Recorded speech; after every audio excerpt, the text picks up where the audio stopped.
did not cry. She pressed her gloved hand against the ballroom wall, held her breath, and listened to her husband tell another man that marrying her had been nothing more than a business arrangement. The candles kept burning. The music kept playing.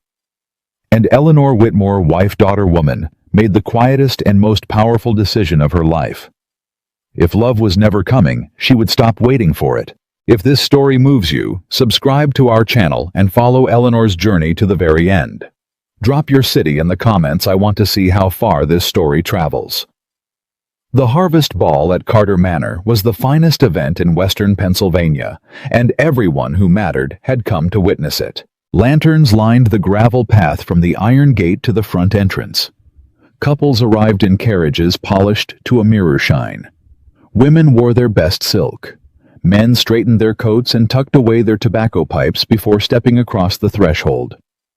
The Carter name carried that kind of weight in 1814, the kind that made people stand a little taller just by being near it. Eleanor Carter, born Eleanor Whitmore, daughter of a disgraced judge, had overseen every detail of the evening.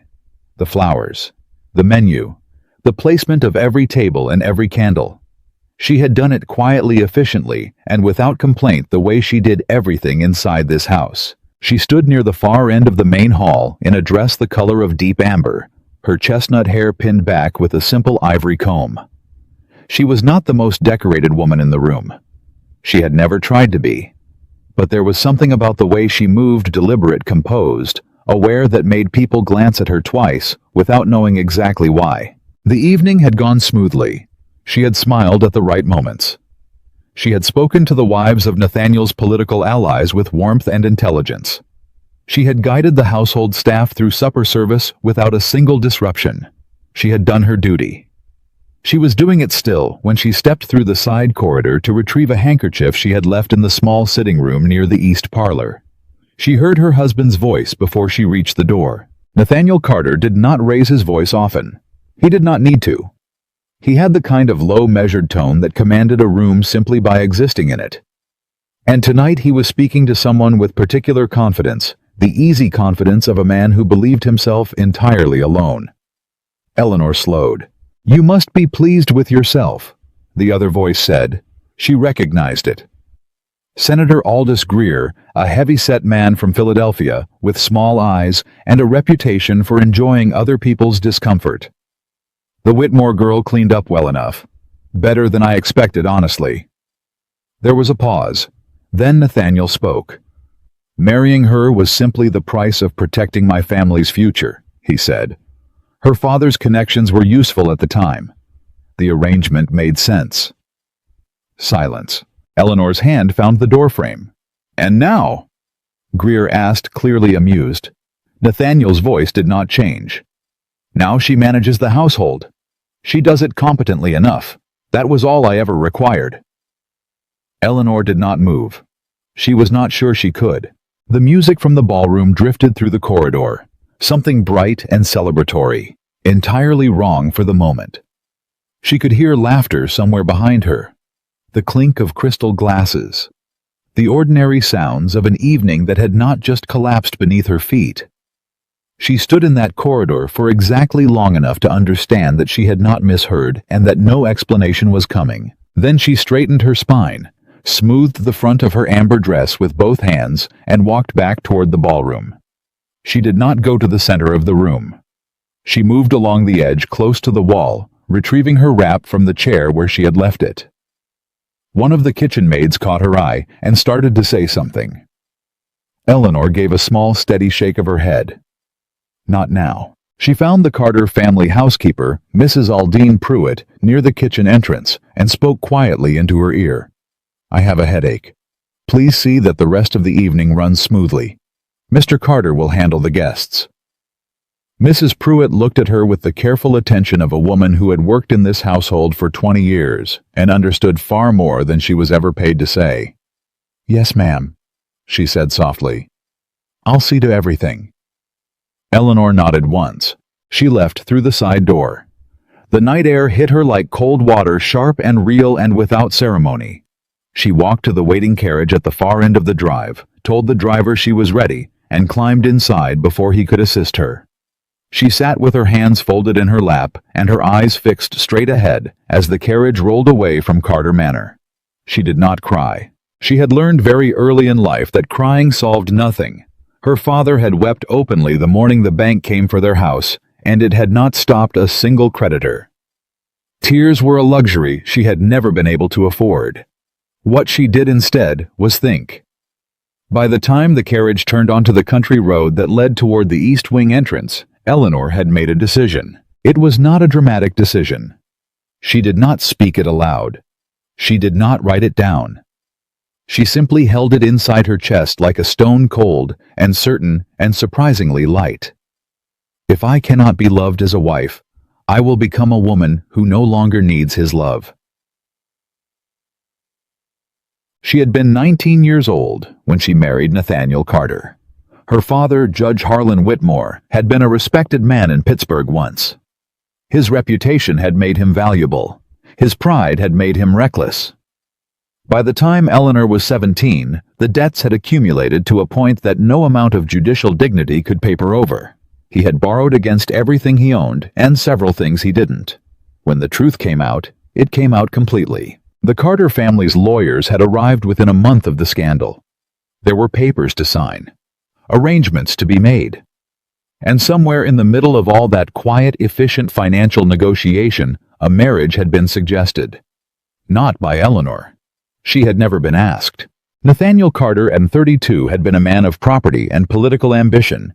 He had needed the Whitmore name's remaining social connections in a particular district where his land acquisition plans were being challenged. Eleanor's father had needed his debts erased and his daughter secured. The arrangement had suited everyone who had been consulted. Eleanor had worn a white dress and said the words she was supposed to say, and that had been that. Nathaniel had not been unkind to her. She wanted to be honest about that even now, even with his voice still ringing in her ears. He had not raised his voice at her. He had not humiliated her publicly, at least not intentionally. He provided well. He was civil at meals when he was present, which was rarely. He had given her freedom to manage the household as she saw fit, which she had come to understand was less a gift and more a vacancy. He had no interest in filling himself. He had simply never seen her. That was the most precise way she could describe it. In 5 years of marriage, Nathaniel Carter had looked at her. Really looked at her the way a man looks at a person rather than a fixture. Perhaps a handful of times. She had noticed each one. She had told herself for a long time that they meant something, that he was complicated, that he had his reasons, that men like Nathaniel carried wounds that took time to heal, and she simply needed to be patient, to be present, to be worthy enough that eventually he would turn and find her standing there. She had been patient. She had been present. She had been worthy of far more than she'd been given, and none of it had mattered one bit. The morning after the harvest ball, Eleanor rose before dawn. She dressed without calling for her maid. She braided her own hair and pinned it simply at the back of her neck. She went downstairs to the kitchen while the cook was still lighting the stove, poured herself a cup of water, and sat at the long preparation table in the quiet that existed before the household woke. She had a small leather notebook with her, the kind she used for household accounts. She opened it to a fresh page and began to write. Not feelings, not grievances, not the kind of words that would have felt satisfying to put down and later burn. Numbers. She had spent 5 years in Carter Manor learning how everything worked, where the money moved, where it disappeared, which tenant farmers were struggling and why, which suppliers were overcharging and by how much, which repairs had been deferred so long they were becoming crises. She had noticed all of it, had mentioned some of it to Nathaniel over the years, had been nodded at and moved past, without her observations ever being acted upon. She was done mentioning. She began to write out a household audit, systematic, thorough, every line of expenditure she could recall from memory. She was still writing when the cook arrived and stopped in the doorway, uncertain. "Mrs. Carter, you're up early." "I am," Eleanor agreed. "Please don't let me interrupt you." The cook, a stout woman named Bess, who had worked for the Carters since before Nathaniel inherited the estate, set about her work with the particular quietness of someone who knew better than to ask questions before breakfast. Nathaniel appeared in the dining room at his usual hour, 8 o'clock. No earlier, no later. Eleanor was already seated at the table with her notebook and a cup of tea. He looked at her for a moment. "You left early last evening," he said. "I had a headache," she replied. She turned a page in her notebook. "I've been reviewing the household accounts. We are being overcharged by the mill supplier by approximately 14%.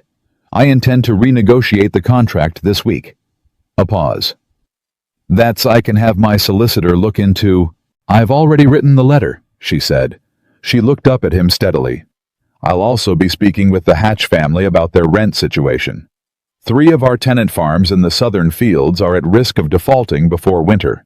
If we restructure the payment terms now, rather than waiting until they're delinquent, we avoid legal complications and keep productive farmers on our land. It makes better economic sense." Nathaniel stared at her. He had the expression of a man who had expected one conversation and had walked into an entirely different one. "You've been researching this," he said. "I've been aware of it," she corrected pleasantly. "I've simply decided to act on it." She returned to her notebook. He stood in the doorway for another moment, then took his seat at the head of the table, picked up his newspaper, and said nothing more. That was fine. She had not done it for his response. The changes Eleanor made over the following months were not announced. They were not dramatic. They accumulated the way water carves stone, quietly, consistently, without any single moment you could point to and call the turning point. She met with the mill supplier herself, a heavy-set man named Dodd, who had clearly not expected a woman to arrive with documented records of his pricing inconsistencies. He had blustered. He had implied that she ought to have her husband present for such conversations. She had smiled at him with perfect composure and placed the ledger pages on his desk. "I believe the numbers speak for themselves, Mr. Dodd," she said. "I'm prepared to take our contract to the Harmon Mill in the next county if the pricing isn't corrected by the end of the month. I've already spoken with them. They're quite interested." She had not spoken with the Harmon Mill, but she had intended to if necessary, and that was near enough to the truth for her current purposes. Dodd revised the contract. She went to the Hatch farm the following week. Thomas Hatch was a lean man in his late 40s who met her at the gate with the wary expression of someone waiting for bad news. His wife stood a few steps behind him with a toddler on her hip and 2 older children clinging to her skirt. "Mrs. Carter," he said, with the kind of careful politeness people use when they are afraid. "Mr. Hatch," she replied. She stepped down from the carriage herself without waiting for assistance. "I'd like to discuss a revised payment arrangement for the next growing season. May we speak somewhere with a table?" The Hatch family kitchen smelled of wood smoke and dried herbs, and the particular warmth of a home that was being held together by sheer will. Eleanor sat across from Thomas and his wife Martha, drank the tea Martha offered, even though she could see how little they had, and worked through a restructured rent schedule that would keep them viable through the winter, without creating a debt that would follow them for years. By the time she left, Martha Hatch had pressed her hand at the door with something that felt very close to tears. "We didn't think anyone at the manor knew we were struggling," Martha said quietly. "I know," Eleanor said. "And then because it was the truth, I've known for some time. I should have come sooner." She visited 4 other farms that month. She spoke with the local physician, Dr. Emery Cahill, who had been running his practice out of a single room at the edge of the village with almost no supplies and no compensation for treating the poorest families in the valley. She arranged for the manor's household budget to fund a monthly medical visit to each tenant farm. Nothing elaborate, but something. Enough to catch illness before it became crisis. She met with the school teacher, an exhausted young woman named Miss Fenn, who had 12 children of wildly different ages crammed into a single room with 2 functioning primers between them. Eleanor ordered new books from Philadelphia. She donated 3 of the manor's unused tables and had them delivered to the schoolhouse. She organized a small fund contributions from several of the wealthier families in the county for Miss Fenn's salary supplement. Word began to travel through Carter Valley the way good news always does, quietly at first, then all at once. "Have you heard what Mrs. Carter's been doing? She came to the Hatch farm herself, sat right at their table. The school children have new books, every one of them. She renegotiated half the estate contracts, saved 3 families from eviction. She heard none of it directly. But she could feel the shift in the way people looked at her when she passed through the village. The small nods, the warmer greetings. The mothers who held their children's hands and pointed her out, not as the wife of the most powerful man in the valley, but as someone who had come to their doors when they needed help. The heart of Carter Valley. She did not know who had said it first, but it had stuck. Nathaniel noticed. Of course he noticed. He was not an unobservant man. He had built and protected a significant estate through a combination of intelligence, discipline, and an acute attention to everything happening around him. He had simply never applied that attention to his own wife. He began to now, not openly, not in any way he would have admitted if asked directly. But Eleanor caught the moments the way he paused in the doorway of his study when she passed in the hall. The slight delay before he unfolded his newspaper at breakfast, the occasions when she looked up from her ledger and found him watching her with an expression she couldn't quite name. She did not remark on it. She had stopped performing for his approval.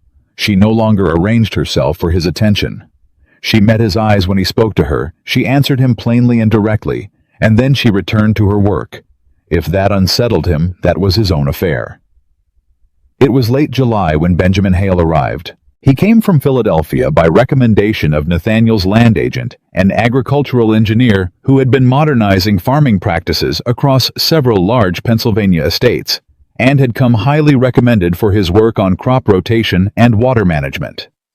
He was 29, lean and sun-weathered, with an easy manner and the particular openness of someone who had no interest in impressing people for its own sake. He arrived on a Thursday morning, when Nathaniel was in Pittsburgh meeting with the state legislature. Mrs. Pruitt brought him to the garden where Eleanor was reviewing irrigation notes with one of the field overseers. She looked up, assessed him in a moment, and offered her hand. "Mr. Hale, I'm Mrs. Carter. My husband sends his apologies. He's been delayed in the city. I'll be working with you until he returns." Benjamin Hale shook her hand with the comfortable directness of a man who did not find this awkward at all. "That suits me fine, ma'am. Where would you like to start?" She liked him immediately, not in any way that complicated things. Simply the clean, uncomplicated appreciation for someone who spoke plainly, worked hard, and listened when she talked. He did not qualify her observations or suggest she defer to someone with more authority. When she pointed out a drainage problem in the East Fields that had been worsening for 2 years, he crouched down to examine the soil himself, asked her 3 specific questions and said, "You're right. Here's what I'd do about it." They spent the better part of 4 days in the fields together before Nathaniel returned. She showed him everything she had been tracking, the water table measurements she had been recording quietly since her first spring at the manor, the crop yield variations she had mapped across the estate's different sections, the soil problems she had identified but never been able to address because no one had listened when she raised them. Benjamin listened. He also gradually and without making a production of it, began to talk to her about his own observations about farming communities he had worked with, about families who had lost everything to poor land management, about what good stewardship of the earth actually looked like in practice. He spoke about these things with a quiet passion that Eleanor found genuinely refreshing. They walked the orchard section on the 4th afternoon, a long slope on the south side of the estate that caught full sun and had sitting mostly unused, too rocky for standard grain crops, but too valuable to leave unattended. "Apple trees," Eleanor said. She was standing at the top of the slope looking down at it. "I've thought about it since my first year here. This whole hillside could be an orchard. It would take time, 5-6 years before a real harvest, but the soil here is good and the drainage is natural." Benjamin stood beside her considering. "You'd want to choose the varieties carefully for this climate, but yes." He paused. "It would be extraordinary." She turned to look at him. He was still studying the slope. "No one has ever said that about anything I've suggested," she said. He looked at her then, with something that was simply honest. Then the people around you haven't been paying attention, Mrs. Carter. Nathaniel returned from Pittsburgh on a Thursday evening to find Benjamin Hale and his wife standing at the edge of the South Orchard slope, deep in conversation about drainage gradients. He stood at the top of the path and watched them for a moment before either of them noticed he was there. Eleanor was gesturing at something in the landscape below. Not the vague, polite gesture of a woman making small talk, but the specific, precise gesture of someone explaining something she understood thoroughly. Hale was nodding, asking something in return. She answered him, and he laughed, genuine, unguarded, and she smiled. Nathaniel had not seen her smile like that in months. He was not sure if he was being honest, that he had ever been the cause of it. Something moved in his chest that he did not immediately identify.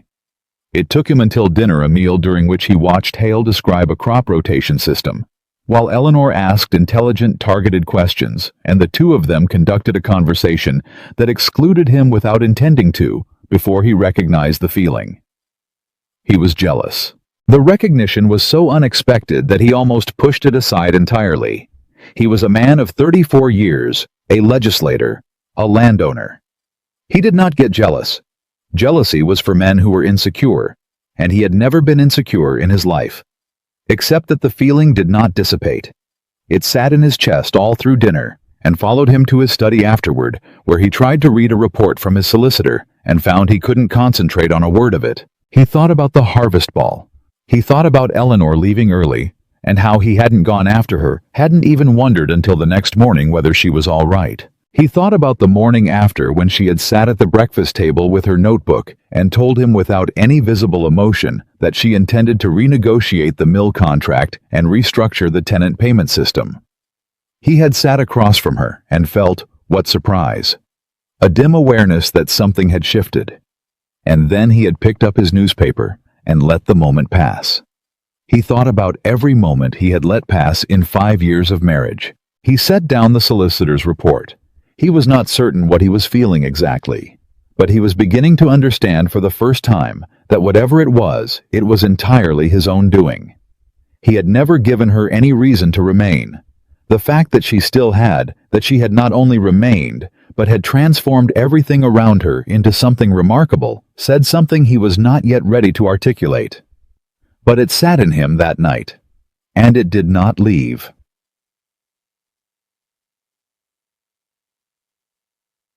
It was Aunt Abigail who found him in his study at midnight. Abigail Carter was 71 years old, lean and sharp-eyed, and possessed of the particular kind of patience that develops in people who have spent a lifetime watching others make unnecessary mistakes.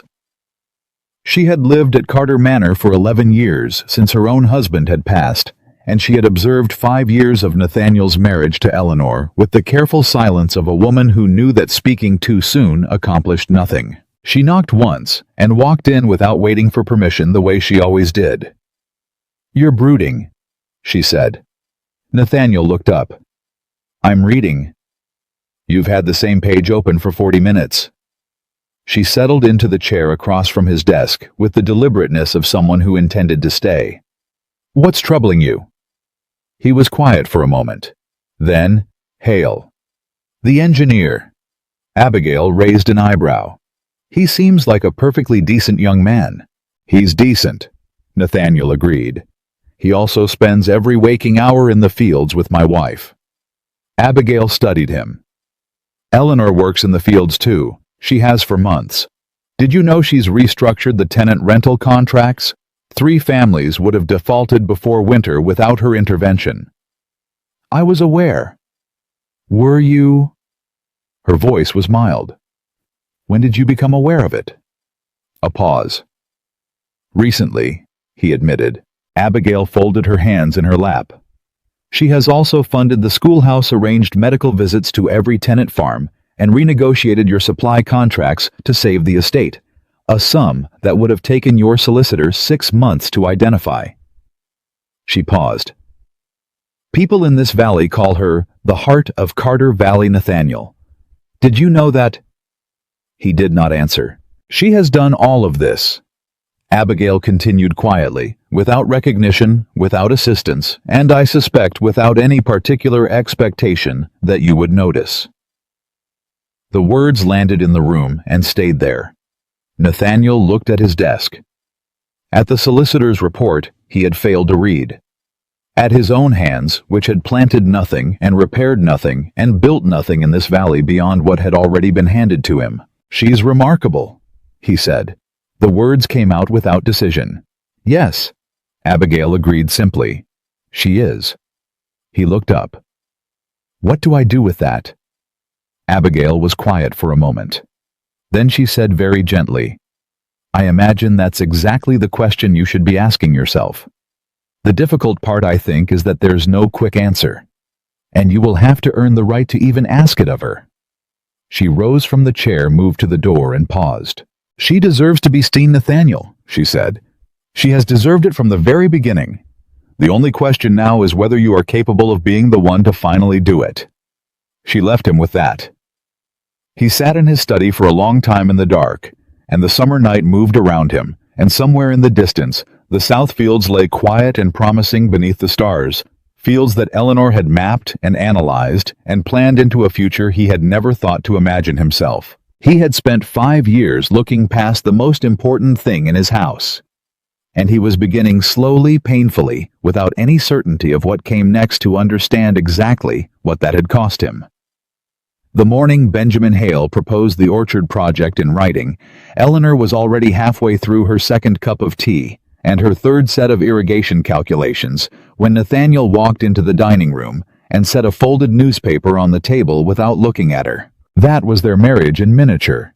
Two people in the same house moving through the same spaces, occupying entirely separate worlds. She did not look up. He poured his coffee, sat down, and opened the paper. She heard the familiar crinkle of pages, the small sounds of a man settling into his morning routine. For 5 years, those sounds had meant something to her, had represented a kind of proximity she'd tried to build something from. Now they were simply noise. "The Hale fellow left a report on my desk," Nathaniel said finally. "I know," Eleanor replied. "I reviewed it yesterday. His recommendations for the south fields are sound. I've already spoken with the field overseer about beginning the drainage work next week." A pause. "You reviewed my correspondence." "He submitted copies to both of us," she said pleasantly, "as I requested when he arrived. Is that a problem?" Another pause, longer this time. "No," Nathaniel said. "It isn't." She turned a page in her ledger. He folded his newspaper. Neither of them spoke again for the remainder of breakfast, but something had shifted in the quality of the silence between them. It was no longer the silence of two people who had nothing to say. It was the silence of a man who had begun, however reluctantly, to pay attention. Eleanor noticed. She filed it away and said nothing about it.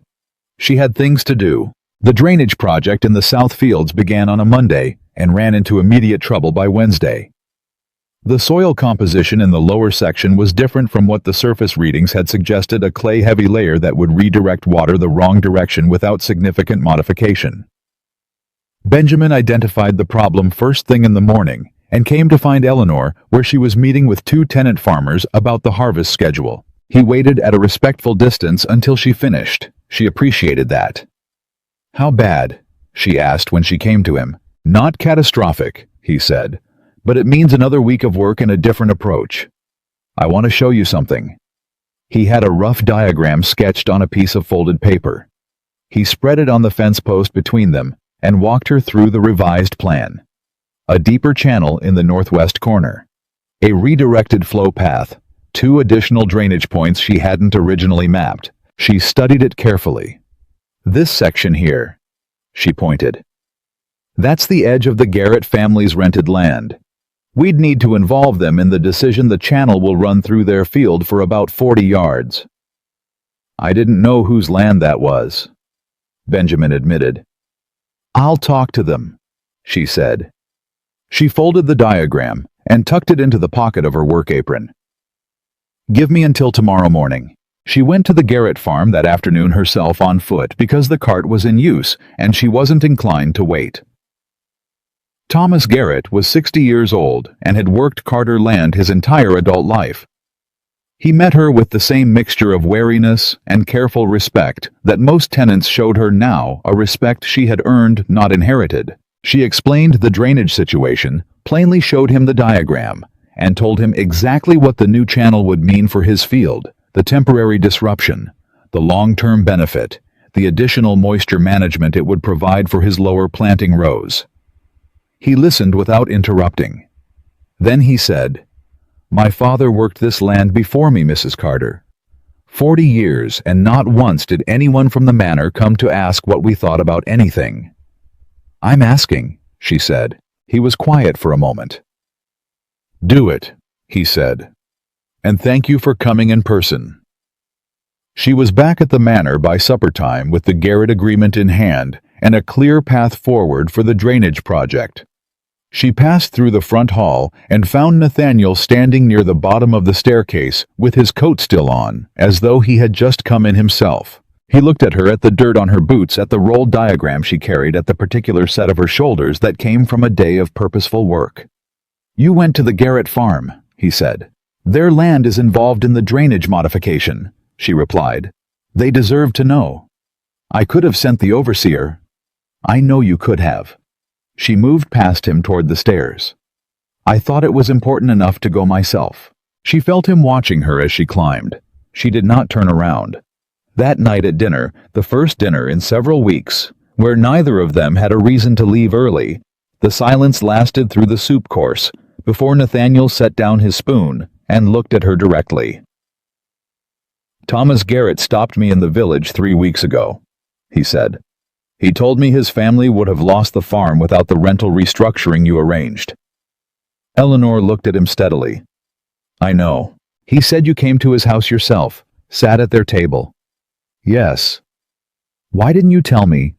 She considered the question carefully. "Would it have changed anything if I had?" The question landed harder than she had intended it to.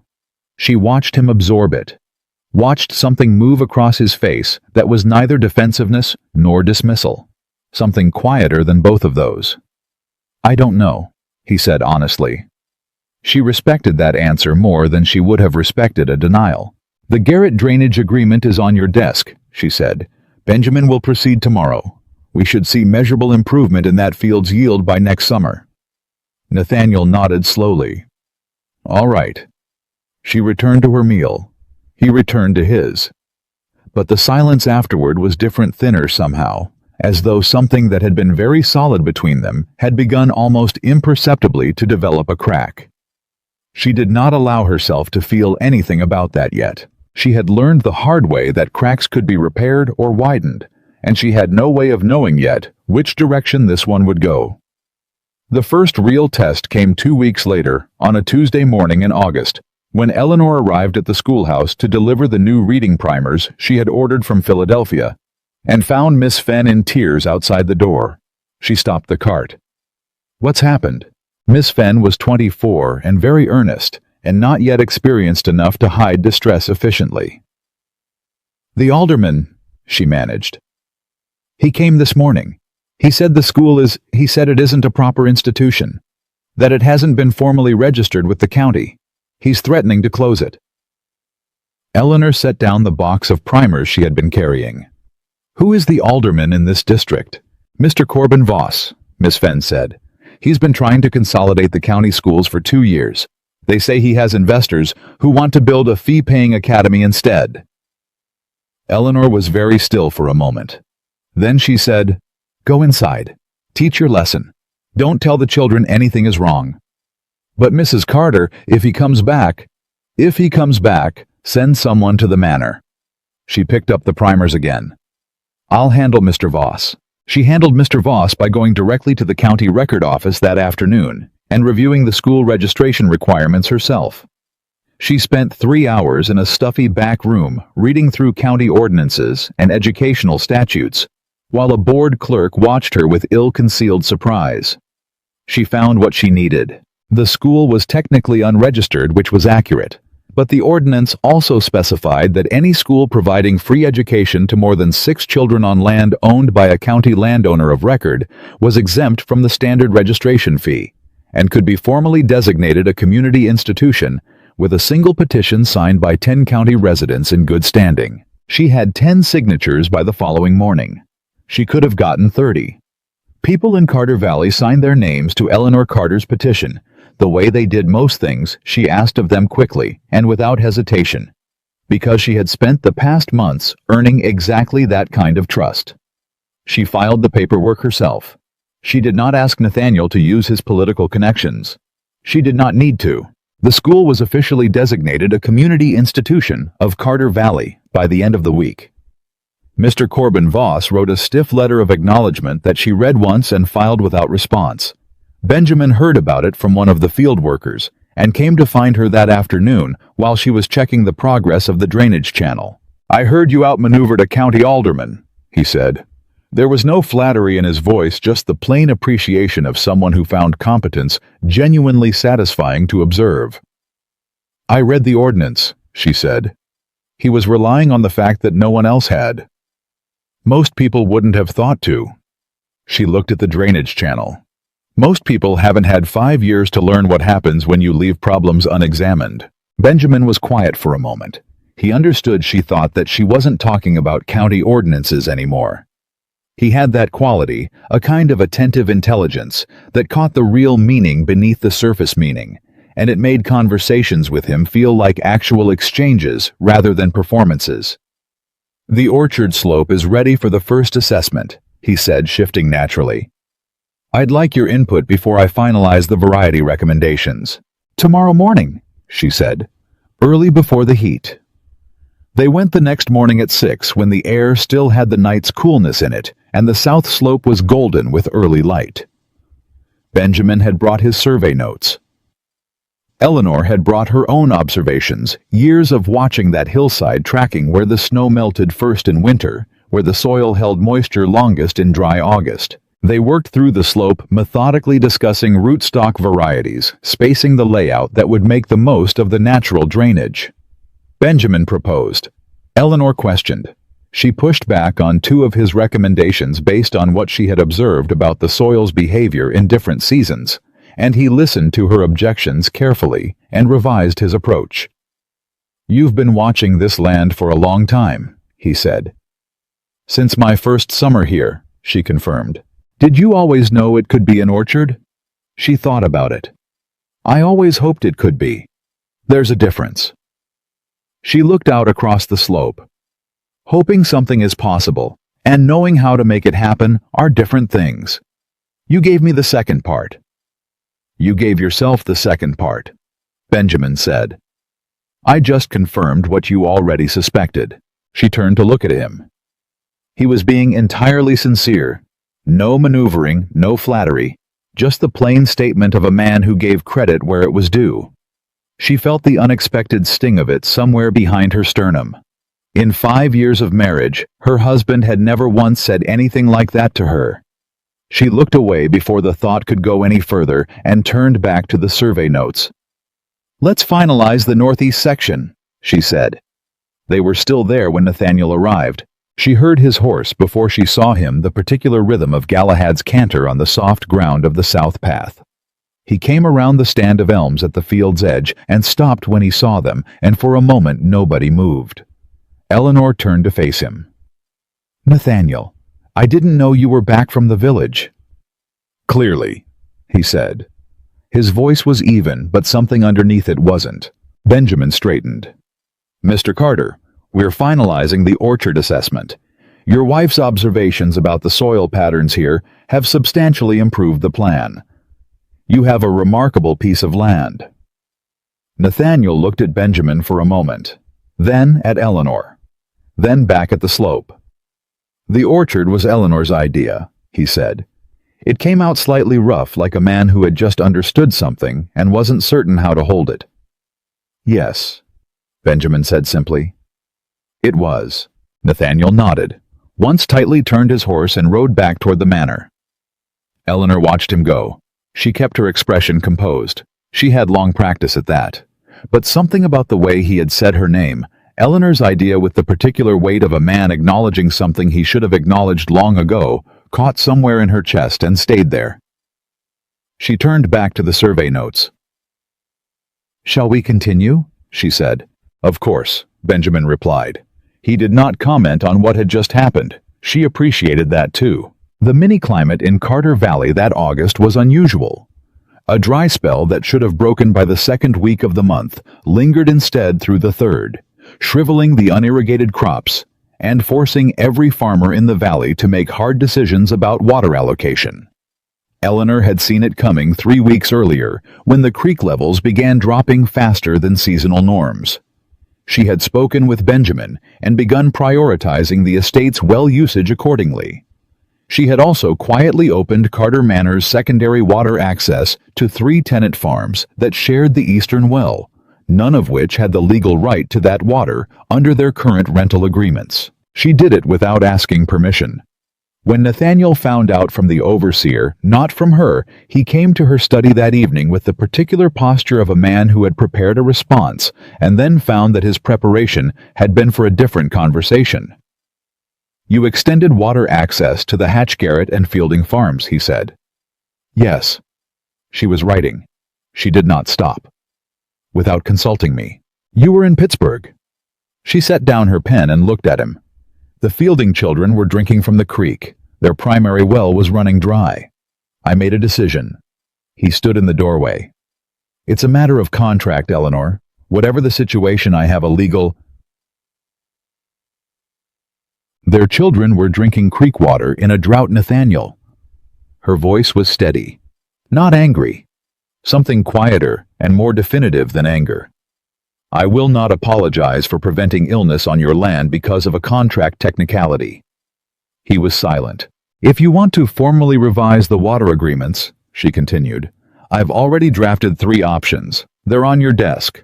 All of them would extend access legally going forward and protect the estate's liability. I recommend option 2. She picked up her pen. "But I would have done what I did regardless." Another silence. Then, unexpectedly, "Which well is the Fielding family using?" She looked up. "The secondary eastern well near the elm stand. I'll have the overseer check the pump mechanism this week," he said. "It should have been serviced 2 months ago." She held his gaze for a moment. "Thank you." He nodded once and left. She stared at the doorway for a long time after he had gone. Something was changing. She wasn't sure yet what it was or what to do about it, or whether doing anything about it was wise. But she felt it the way you feel a change in weather before the clouds arrive in the pressure of the air, in some instinct older than reason. She was not going to do anything rash. She was not going to feel things she had already finished feeling. But she noted it, filed it carefully, and returned to her work. The 3rd week of August brought a visitor Eleanor had not expected. Margaret Corley arrived in a private carriage from Philadelphia on a Thursday afternoon, elegant, composed, and possessed of the particular beauty that comes from both good genetics and significant expenditure. She was 30 years old, the widow of a wealthy merchant, and had been, Eleanor learned from Aunt Abigail that same evening, a significant figure in Nathaniel's life some years before his marriage. Abigail delivered this information over tea with the directness of someone who believed that known enemies were always preferable to unknown ones. "She was his companion for nearly 2 years, Abigail said calmly, before his political aspirations made the relationship inconvenient for both parties. She married Corley shortly after. He died 18 months ago." Eleanor received this information without visible reaction. "Why is she here?" she asked. "She claims it's a social call. She has family in Pittsburgh." Abigail set down her cup. "My opinion, for whatever it's worth, is that she has heard about Nathaniel's growing political profile and made certain calculations." "And Nathaniel?" Abigail looked at her steadily. "He is being very correct and very careful. But Margaret Corley was always skilled at making men feel remembered." Eleanor was quiet for a moment. "Thank you for telling me," she said. "Of course." Abigail paused. "What will you do?" Eleanor looked at her tea. "Nothing," she said. "I will do absolutely nothing.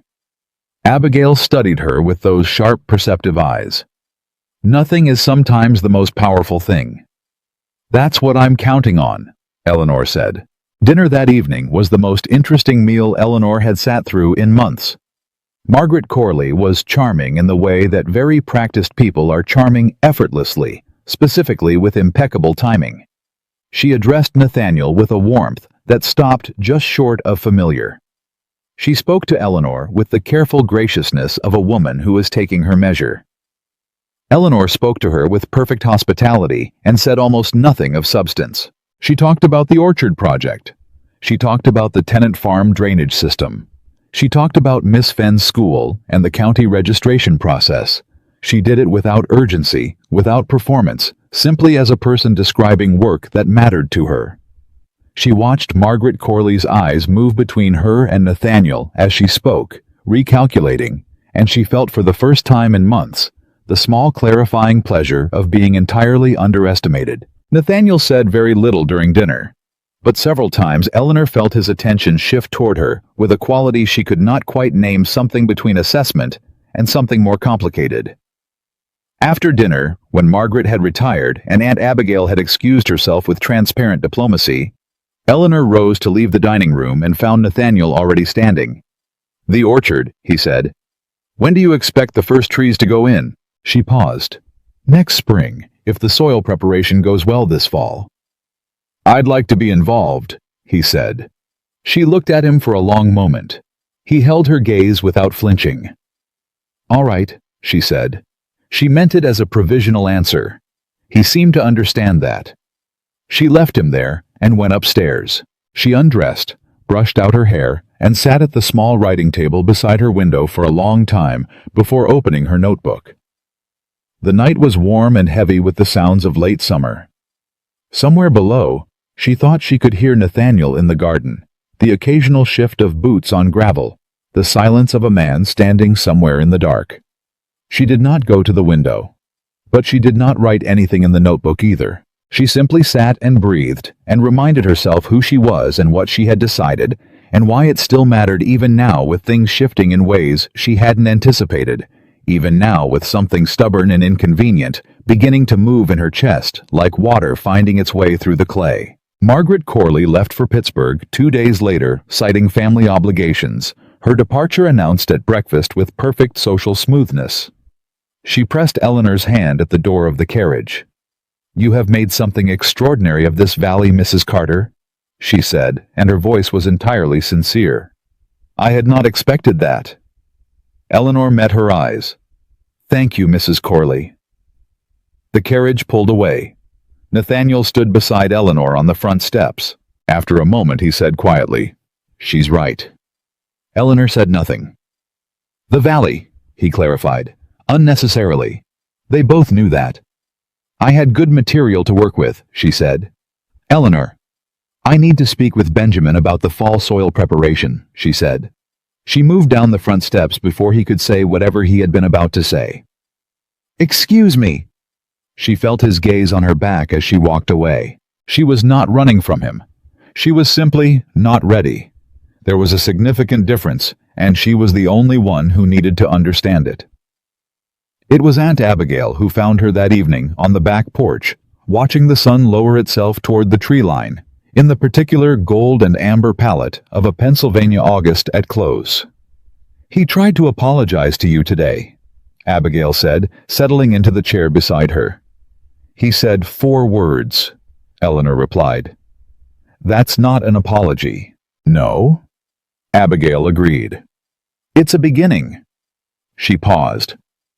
"Give him a little time, Eleanor. He's learning something he should have known from the start, and those lessons are always slower because of the pride that has to be dismantled first." "I know. You don't have to forgive anything you're not ready to forgive. I'm not asking that. I know that too." Eleanor watched the light change over the tree line. "I'm not angry anymore, Aunt Abigail. That's what surprises me. I thought what I felt was anger, but I think it was grief." She paused. "And grief is different. Grief doesn't need an apology to begin healing. It just needs time." Abigail reached over and covered Eleanor's hand with her own. She didn't say anything. She was a woman who knew when words were surplus. They sat together as the evening came in, and the fireflies began their quiet signaling in the grass below the porch and somewhere behind them. In the house, Nathaniel Carter was learning slowly and too late, and not yet nearly enough, what it meant to be married to a woman he had never properly seen. The letter from Harrisburg arrived on a Tuesday morning in the last week of August, and Eleanor happened to be in the front hallway when Mrs. Pruitt brought it in from the post. She could not have known what it contained. She had no reason to look at it twice. It was addressed to Nathaniel in an official hand, sealed with what appeared to be a legislative office mark, and she set it on the hall table with the rest of the morning correspondence and thought nothing more about it. By noon, Nathaniel had read it 3 times. By supper, he had not come to the table. She found him in his study at 7 o'clock, standing at the window with the letter in his hand, and when she knocked at the open door and he turned toward her, she saw something in his face that she had never seen there before in 5 years of marriage. Fear. "What's happened?" she asked. He held the letter out to her without speaking. She crossed the room and took it. She read it once quickly, then again carefully. A formal notice from the State Legislative Oversight Committee. An allegation submitted by an unnamed source that Nathaniel Carter had illegally acquired parcels of public land during the Boundary Survey Commission of 1811 land that had since generated significant revenue. The committee was opening a formal investigation. He was to appear before county officials within 60 days to provide documentation. The matter had already been mentioned in at least one Harrisburg newspaper. She read it a 3rd time. Then she looked up at him. "Did you do it?" she asked. The question hung between them. It was the only question that mattered, and they both knew it. He looked at her directly. "No." She held his gaze for a long moment, searching, quiet, deciding. She had lived with this man for 5 years.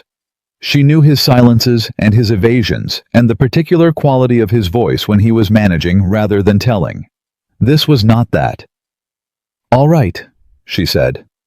"Eleanor, I believe you," she said. "Now sit down. We need to figure out who submitted this and what documentation you actually have, because 60 days is not very long, and whoever did this chose the timing very deliberately." He stared at her. "Sit down, Nathaniel," she said again. She moved to the desk, set the letter down between them, and pulled a fresh sheet of paper from the drawer. She picked up his pen. "Start from 1811, she said. "Tell me everything you remember about the Boundary Survey Commission." He sat down, and for the first time in 5 years of marriage, Nathaniel Carter looked at his wife across his own desk, and understood with a clarity that arrived too late to be anything but painful that she was not only his equal. She might very well be the only person in Pennsylvania capable of saving him. She worked through the night, not because Nathaniel asked her to. He hadn't asked her for anything. He had sat across from her in stunned, careful silence, while she wrote down everything he told her about the 1811 Boundary Survey Commission. Every name, every date, every parcel of land. He remembered being present for the documentation of.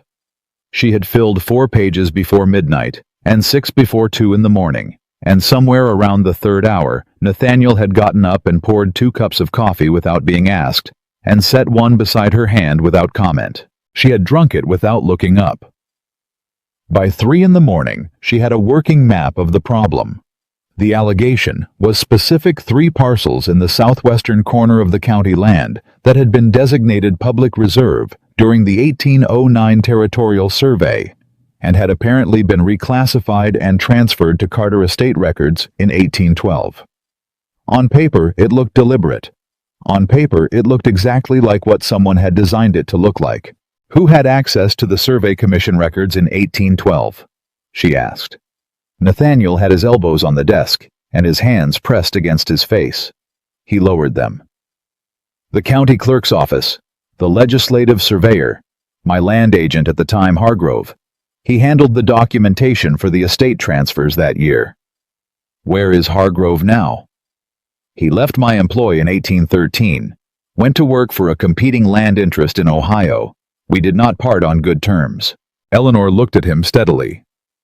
How bad were those terms? I refused to sign a contract he had negotiated without my authorization.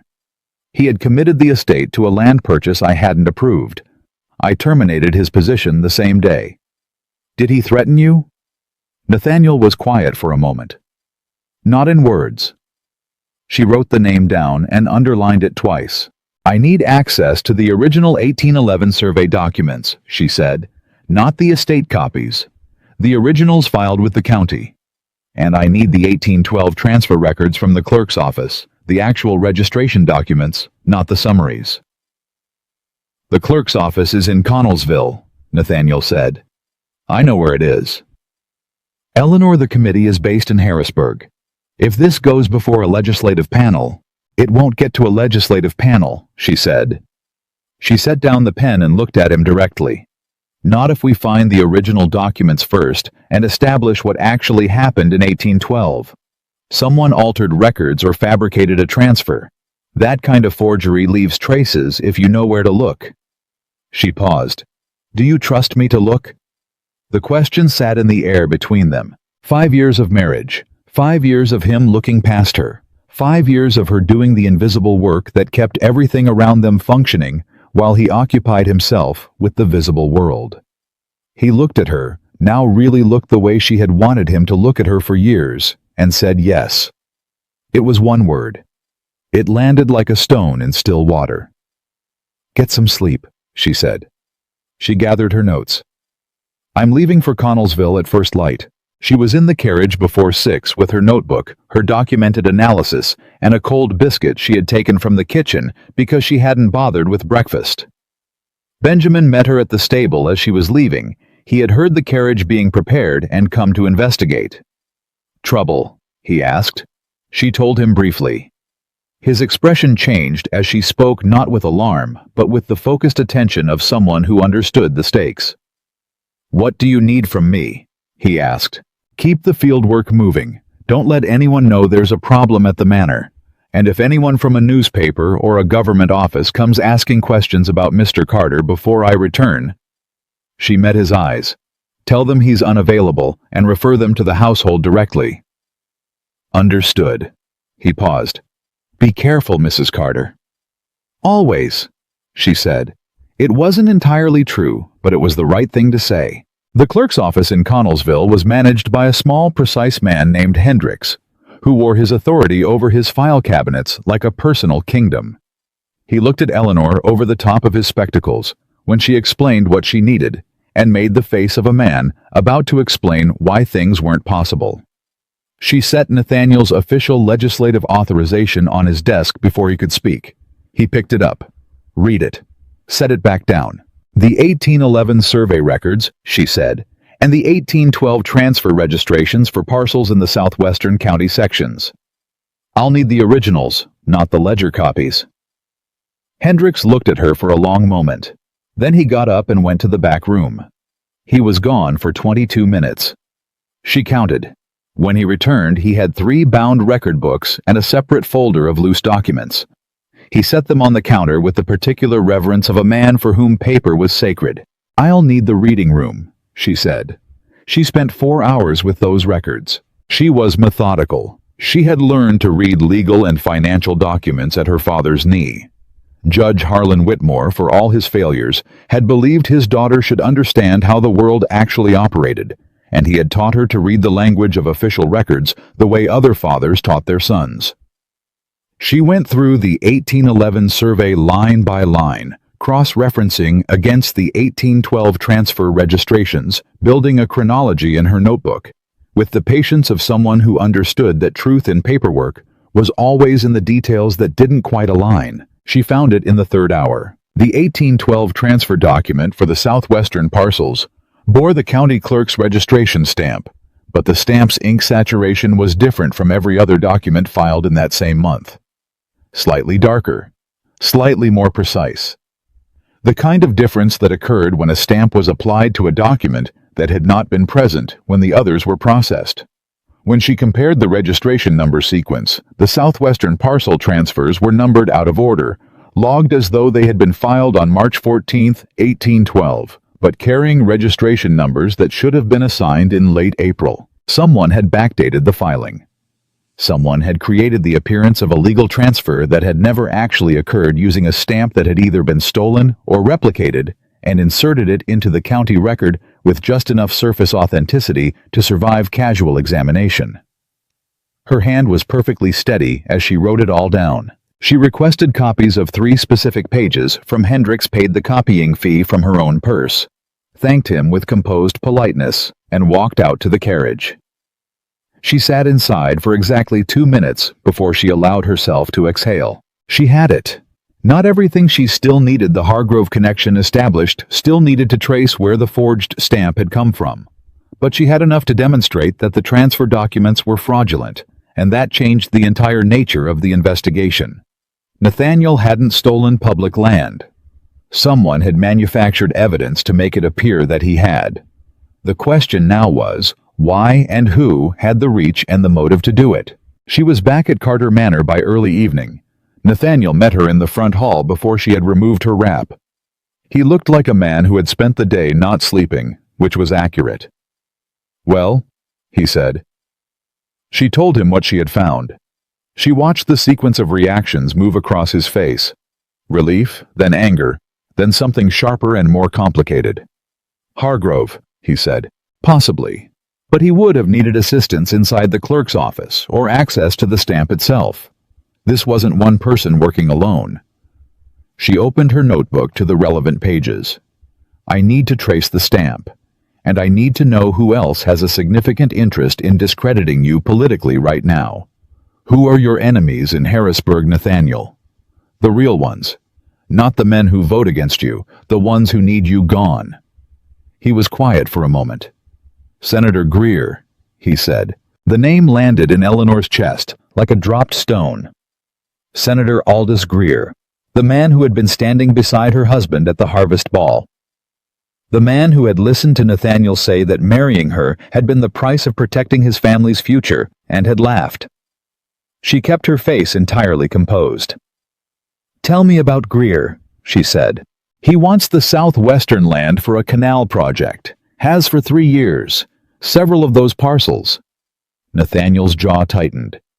"The ones I allegedly stole, they sit directly in the proposed canal corridor. If I'm removed from the Legislative Assembly on corruption charges, my land holdings go under review and possible seizure. The canal project gets its corridor, and Greer gets the commission." Eleanor looked at him. "He was at the harvest ball. He's always at the harvest ball. Half of Pennsylvania politics is conducted at social events." She nodded slowly. "I need to go to Harrisburg." "Absolutely not. It's a 3-day journey and I need to speak with the Legislative Surveyor's office directly," she said. The original 1811 commission documents were filed there, not at the county level. If the stamp was duplicated, there may be a record of when it was last used officially. That trail leads somewhere. She looked at him steadily. "I'm going, Nathaniel. You can argue about it after this is resolved." He opened his mouth, closed it. She had never heard him concede a point in silence before. It was, she thought, a form of progress. She left for Harrisburg 3 days later. She did not go alone. Mrs. Pruitt arranged for a second carriage and 2 of the Manor's most reliable men to travel with her. Benjamin, who had listened to the situation with characteristic careful attention, provided her with a letter of introduction to an agricultural colleague of his who worked near the Capitol and could provide reliable lodging. Nathaniel came to the carriage before she departed. He stood beside it for a moment, hat in hand, with the expression of a man who had several things to say and wasn't sure any of them were adequate. "Eleanor," he said. "I'll write when I have something," she replied. "That isn't I wanted to say." He stopped. Tried again. "Be careful." She looked at him. He was not asking her to be careful the way you ask someone to take an umbrella. He was asking it with something raw, underneath something that had not been there 6 months ago, something she wasn't sure what to do with. "I will," she said. She meant it more carefully this time. Harrisburg in late August was loud and crowded and deeply self-important in the way of all political centers. The Legislative Surveyor's office was on the 2nd floor of a stone building that smelled of old paper and ambition. And the man who ran it, a thin, nervous clerk named Addison Pruitt, clearly had no idea what to do with a woman who arrived with official authorization, a documented anomaly in county registration records, and the particular composure of someone who had already decided how this conversation was going to go. She was in his office for 90 minutes. She came out with two things: confirmation that the registration stamp for southwestern county parcels had been reported missing from the county office for a 3-week period in early 1812, and a record of the formal complaint that had been filed about it filed, and then inexplicably closed without resolution 2 weeks later by a senior official whose name she did not recognize. She looked up the name that night in Benjamin's colleague's library. The official was a deputy commissioner who had retired in 1813 with a modest government pension and had since acquired a very comfortable property in Western Virginia that was by any reasonable calculation significantly beyond what a deputy commissioner's pension could support. She sat with that information for a long time. Then she wrote 4 letters to Nathaniel, to a lawyer in Philadelphia she had identified through the county registration research, to a retired judge she had located through her father's old professional network, and to a woman named Clara Whitfield, who had been the wife of the original 1811 Survey Commission chairman, and who was, according to everything Eleanor had been able to determine, still alive and living in a farmhouse outside the capital. She sent the letters the next morning. Clara Whitfield's reply arrived within 24 hours, which told Eleanor everything she needed to know about whether the woman had been waiting for someone to ask. They met at a tea house near the river on a Thursday morning. Clara Whitfield was 63, spare and direct, with the eyes of someone who had watched something wrong happen and had been carrying it ever since. "I wondered if anyone would ever come," Clara said when Eleanor had explained why she was there. "What did you see?" Eleanor asked. Clara wrapped both hands around her teacup. "My husband served on that 1811 commission honestly. He was a careful man. He noted every parcel, every designation in the official record. He came home one evening in March of 1812, very troubled, wouldn't say exactly what, but said there was something irregular in the county filing that hadn't been there when he'd last reviewed it." She paused. "He was dead of a fever by June. I always thought it was a fever." The words sat in the air between them. "You're not sure it was a fever?" Eleanor said quietly. Clara met her eyes. "I'm sure I was told it was. I'm less sure of what to believe about things I was simply told." She reached into her bag and produced a small leather-bound book. "He kept a personal record alongside the official one. He always did. When he died, I put it away. I wasn't sure what it meant. I'm still not entirely sure." She set it on the table between them. Eleanor looked at it. She did not reach for it immediately. "Are you willing for this to be used as evidence?" she asked. "If it comes to a formal proceeding, your name will be attached to it." Clara Whitfield was quiet for a moment. "My husband deserved better than what he got," she said. "So did anyone else caught up in whatever that business was." She pushed the book slightly closer. "Take it, Mrs. Carter." Eleanor took it. She read it in the carriage on the way back to Benjamin's colleague's house, the afternoon light shifting through the window as the pages revealed themselves a careful, thorough, honest man's account of a commission that had functioned correctly until something or someone had interfered with it. The southwestern parcels were listed in the chairman's personal record, exactly as they should have been designated public reserve. No transfer authorized, no change of status. The county record that showed otherwise was a fabrication, and now she could prove it. She was 2 hours from the manor, 2 hours into the 3-day return journey, stopped at a crossing inn while the horses were watered when the river happened. She had known the Cassidy Creek crossing was running high. The innkeeper had mentioned it briefly with the offhand warning of a man who didn't think it was his problem. She had calculated the time and the necessity and made a decision. The carriage made the crossing. She did not. Not because the carriage failed, it didn't. It was the approach on foot she had chosen, stepping out to check the depth herself before committing the horses that put her in the water when the bank gave way beneath her weight without warning. The current was faster than it looked, the way water always is. She went in hard and sideways, and for approximately 40 seconds, the Cassidy Creek had complete authority over her. She did not lose the satchel with the documents. She held it above her head by pure instinct and stubbornness, while she fought the current with her other hand, and her feet found purchase on the rocky bottom, and she hauled herself toward the bank with everything she had. She came out of the water 30 yards downstream, soaked through with a long cut along her forearm from a submerged branch, and the satchel still in her raised hand. The men traveling with her reached her within moments. She was already standing. "The documents are dry," she said, before anyone could ask anything else. They looked at her with the particular expression of people who had just watched something alarming and weren't sure yet how alarmed to be. "Ma'am," one of them said carefully. "I'm all right," she said. "Get the carriage across. I need dry clothes and we can continue." They continued. She arrived at Carter Manor on a Saturday evening, 2 days later than planned, with dried mud on her boots, a bandaged forearm, and the leather satchel intact. Nathaniel was in the front drive when the carriage came through the gate. He had been watching for it. She could tell from the way he was standing, the particular tension of a man who had been waiting longer than he wanted to admit. When she stepped down from the carriage, he looked at the bandage on her arm, and something happened in his face that she had not seen before. Not concern. Not the polite surface-level concern of a man performing appropriate husbandly attention. Something real. Something that cost him something to feel. "What happened?" he said. It came out flat because he was controlling it hard. "River crossing," she said. "The bank gave way. I'm fine. You're—" He stopped. He looked at her arm again, at her face, at the satchel she was carrying. He said nothing for a long moment. "Come inside." He walked beside her to the house, not ahead of her, not behind her, beside her, and held the door. She went straight to his study. She set the satchel on his desk, opened it, and laid out everything she had found. The copied county records with the anomalous stamp, the legislative surveyor's report of the missing stamp, the deputy commissioner's suspicious retirement finances, Clara Whitfield's account, and her husband's personal record of the 1811 commission. She walked him through all of it methodically, the way she had walked him through the household audit in her kitchen notebook months ago. He listened without interrupting.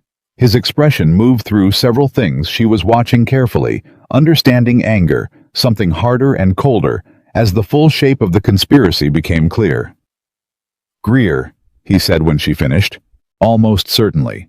But Greer needed the deputy commissioner's cooperation to bury the missing stamp report in 1812, which means this has been planned for a very long time. They didn't manufacture this accusation recently, Nathaniel. They laid the groundwork 3 years ago and waited for the right moment to use it." "The canal project," he said. "The funding vote is in December. If I'm discredited before then, you won't be." She closed the satchel. "I need you to arrange a meeting with the county officials as soon as possible. Formal, documented, with your lawyer present. We bring everything: the evidence of forgery, the commission chairman's personal record, the stamp discrepancy. We don't give them time to prepare a counter-argument." She looked at him. "Can you convene something within the week?" "Within 3 days," he said. He was already thinking operationally. She could see it, the political machinery of his mind engaging with the problem. He knew how these proceedings worked. He knew which officials could be trusted and which couldn't, and how to structure a presentation to a county panel.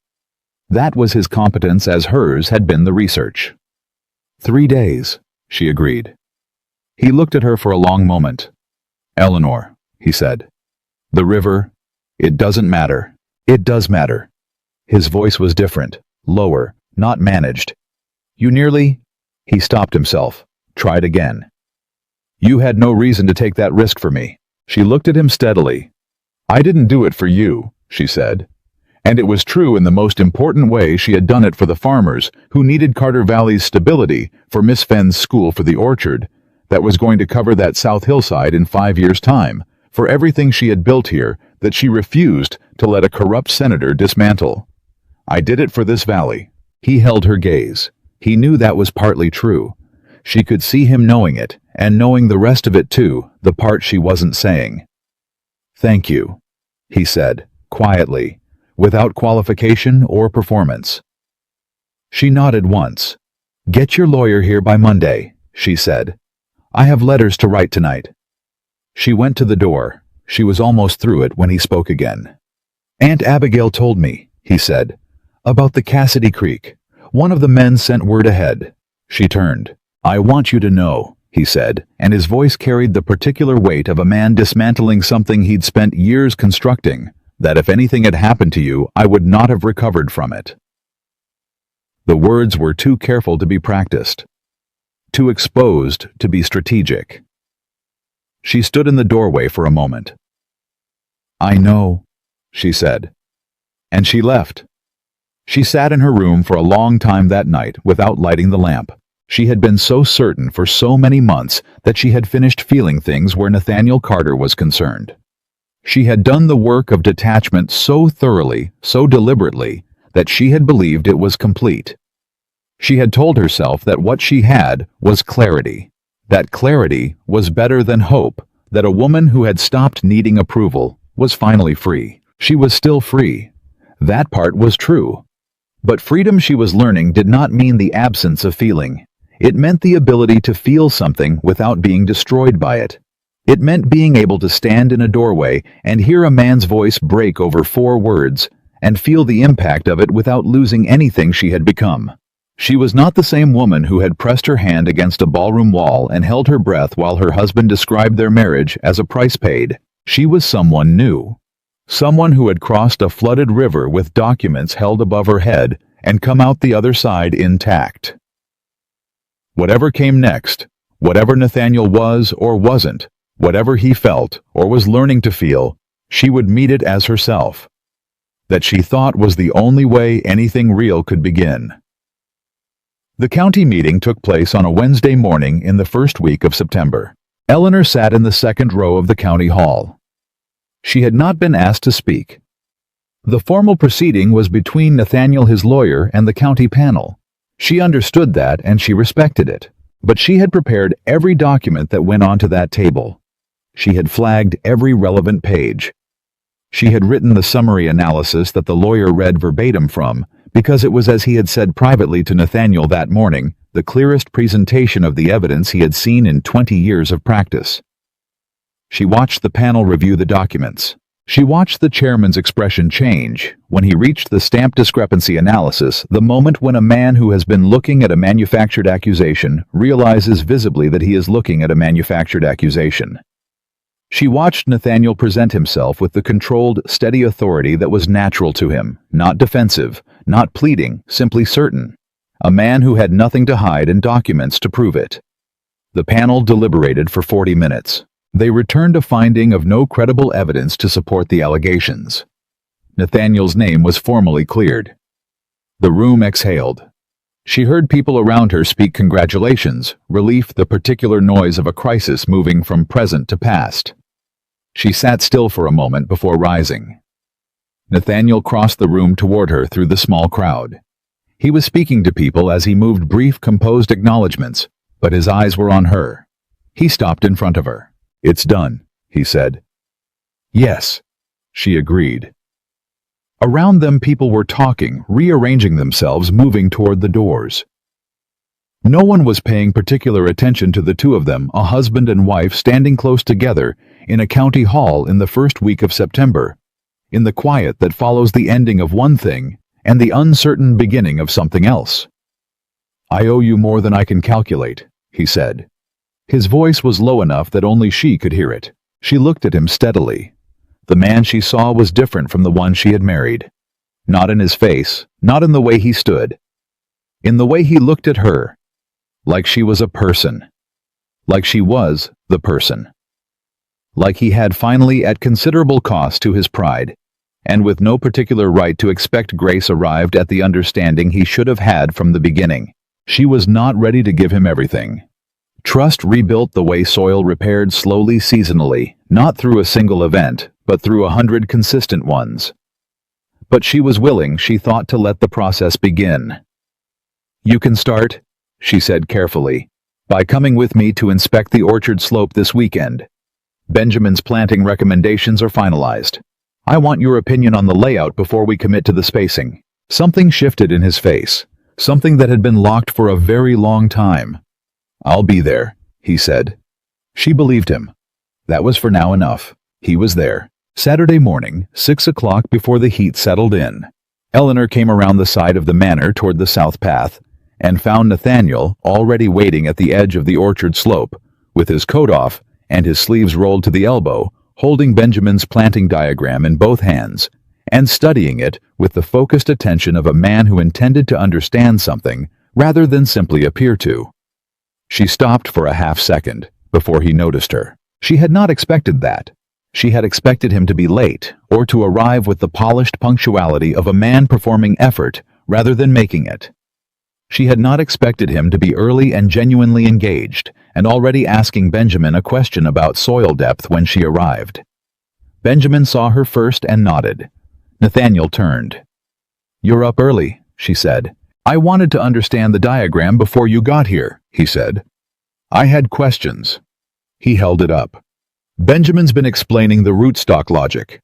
I think I understand it now." She looked at him for a moment. Then she took the diagram from his hands and oriented it toward the slope. "Walk me through what you understand," she said. He did. Imperfectly. At first he conflated two of the variety sections in the northeast corner, but he caught his own error before she corrected it and asked Benjamin the right question to clarify. She watched him take in the answer and recalibrate and proceed. He was not a man who learned slowly. He had simply never bothered to learn this before. They walked the entire slope that morning, all three of them. Nathaniel asked more questions than she expected and offered two observations about the northwest drainage that were, she had to acknowledge, genuinely useful. He had been riding this land since boyhood and knew the seasonal water behavior in the lower field from decades of direct experience. She incorporated both observations into the revised spacing plan. By the time they came back up the slope, the morning had stretched toward midday, and the heat had arrived in earnest. Benjamin excused himself to check on the field crew. Eleanor and Nathaniel stood at the top of the slope alone, looking down at what was going to become in 5 or 6 years, with patience and consistent attention, something extraordinary. "I owe you an apology," Nathaniel said. She had been expecting it. She had been dreading it slightly because apologies required responses, and she was not yet certain what her response should be. "You don't need to." "I do." His voice was even, but it had that quality she had noticed more often recently, the quality of a man speaking from somewhere unmanaged. "Not for the investigation. For the 5 years before it." He paused. "For what I said at the harvest ball." She went very still. "You heard," he said. It was not a question. "I heard," she confirmed. The silence between them was the most honest thing that had existed in their marriage since the beginning of it. "There is no adequate apology for that," he said. "I know that. I'm not offering you adequate. I'm offering you true." He turned to look at her directly. "What I said to Greer that night was contemptible. It was also false in every way that matters. I told myself for years that the marriage was a practical arrangement because it was easier than admitting that I had been given something I didn't know how to value." He paused. "That was a failure of character. Mine, not yours." Eleanor looked at the slope, at the future orchard that existed right now only as potential soil and sunlight and possibility. "Why were you the way you were?" she asked, not accusingly, genuinely. He was quiet for long enough that she thought he might not answer. Then, "I trusted someone completely once, before you. A woman I intended to marry. She used what I told her things I had never told anyone to benefit her family's financial position at the expense of mine, publicly." He paused. "I decided after that to never be in that position again, to never let anyone close enough to damage me." "So you built a wall," she said. "I built a wall," he agreed. "And then I put you on the outside of it and called it a reasonable arrangement and told myself you were content." His voice was steady, but something underneath it wasn't. "I knew you weren't content. I just found it easier not to look directly at that." She turned to face him. "I'm not that woman," she said. "I was never that woman. I know that now." "You knew it then," she said. "You simply chose not to act on what you knew." She held his gaze. "I'm not saying that to wound you, Nathaniel. I'm saying it because it's true, and I think we have to be honest with each other now, or none of this means anything." He absorbed that without deflecting. "You're right," he said. She looked at him for a long moment. He stood there and let her look. No performance, no management, no careful positioning. Just a man who had dismantled something he'd spent years building and was standing in the space where it used to be. "I'm not ready to trust you," she said. "I want to be clear about that. What happened between us, what didn't happen, that doesn't resolve in a morning on a hillside. I know, but I'm willing to let you try to earn it," she said. "If you're willing to earn it in the way things are actually earned, not with gestures, not with grand statements." She paused. "With consistency, over time." He nodded, slowly, like a man who understood exactly what that meant and was not going to diminish it by responding too quickly. "All right," he said. She turned back toward the manor. "Come to the Garrett farm with me Tuesday morning," she said over her shoulder. "Thomas wants to discuss the fall planting schedule, and I need someone who actually knows the Northwest field history firsthand." "I'll be there," he said. She believed him again. That belief was she was learning a fragile and important thing, not to be given freely, but not to be withheld from evidence either. He had been there Saturday. He said he would be there Tuesday. She would see. He was there Tuesday. He was there every time after that. He came to the Garrett farm and sat across from Thomas Hatch at a tenant's table, the way Eleanor had done, not as the lord of the land dropping in to be seen, but as a man who had come to listen. Thomas was initially wary. Thomas had spent too many years being looked through to trust that he was being looked at. But Nathaniel asked him questions about the Northwest field history, and actually waited for the answers. And by the end of the visit, Thomas was talking about his father's observations of the water table, with the ease of a man who had been storing up that knowledge for someone worth telling. On the way back from the Garrett farm, Nathaniel said, "I didn't know the Northwest field flooded in 1801. That would have been before I took over management of the estate. My father never mentioned it." "Thomas mentioned it to me in our first conversation," Eleanor said. "Last October." He was quiet. "He mentioned it to me," she repeated gently, "because I asked him about the field. People will tell you everything they know, Nathaniel, if you ask them, and then actually listen." He did not respond immediately. She watched him absorbing it, not defensively, not with the reflex resistance of someone protecting a position, simply taking it in. "I'm beginning to understand that," he said. He came with her to Miss Fenn's school the following week. He sat in the back of the room while Eleanor spoke with the children about the fall curriculum, and afterward he donated his own money, not from the estate accounts, his personal money, to fund a second teacher for the expanding enrollment. He told no one about it except Eleanor, which she noticed. He did not do it to be seen doing it. He did it because he had seen what it meant. She noted every one of these things. She filed them carefully and let them accumulate. She was not grading him. She was watching for the thing that mattered, which was not whether he did good things, but whether the good things came from somewhere real, or whether they were still at some level performance. She was beginning to believe they were real. She was not certain, but she was beginning to believe. Benjamin Hale, for his part, observed all of this with the quiet intelligence that characterized him. He said nothing about what he saw. He did not withdraw. He continued his work on the estate with the same steady professionalism that had defined him from the beginning. But Eleanor noticed in small ways that he had understood what was shifting. He scheduled more of his consultations with Nathaniel directly. He deferred certain estate decisions that had previously been hers alone to the two of them together. He was creating space without being asked to. She appreciated it. He was a good man.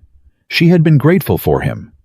She hoped quietly that he would find his own orchard someday. The twist arrived the way real revelations always do, not in a dramatic moment staged for effect, but in a quiet conversation on an ordinary afternoon between two people in a sitting room with no audience and no preparation. Aunt Abigail had been ill for 3 days with a chest cold that the household had initially attributed to the changing season. By the 4th day, she was better, and sitting up and receiving visitors, which was a relief to everyone who had underestimated Abigail Carter's constitution once and did not intend to do so again. Eleanor visited her that Thursday afternoon with tea and a report on the orchard spacing finalization, which was the kind of practical news Abigail preferred over sympathy. They talked for an hour. It was one of those conversations that moves without effort from the orchard to the school to the political fallout from Greer's now exposed scheme, which had produced the kind of Harrisburg gossip that would keep several parlors occupied through the winter. Abigail was sharp and wry and entirely herself, which was deeply reassuring. Then, in the way that significant things happen, the conversation moved sideways. "I've been thinking," Abigail said, "about what you told me once, about how you came to be at Carter Manor." She paused. "Your father's property was in Pittsburgh before his difficulties, you said." "Yes," Eleanor replied. "We lived in Pittsburgh until I was 16.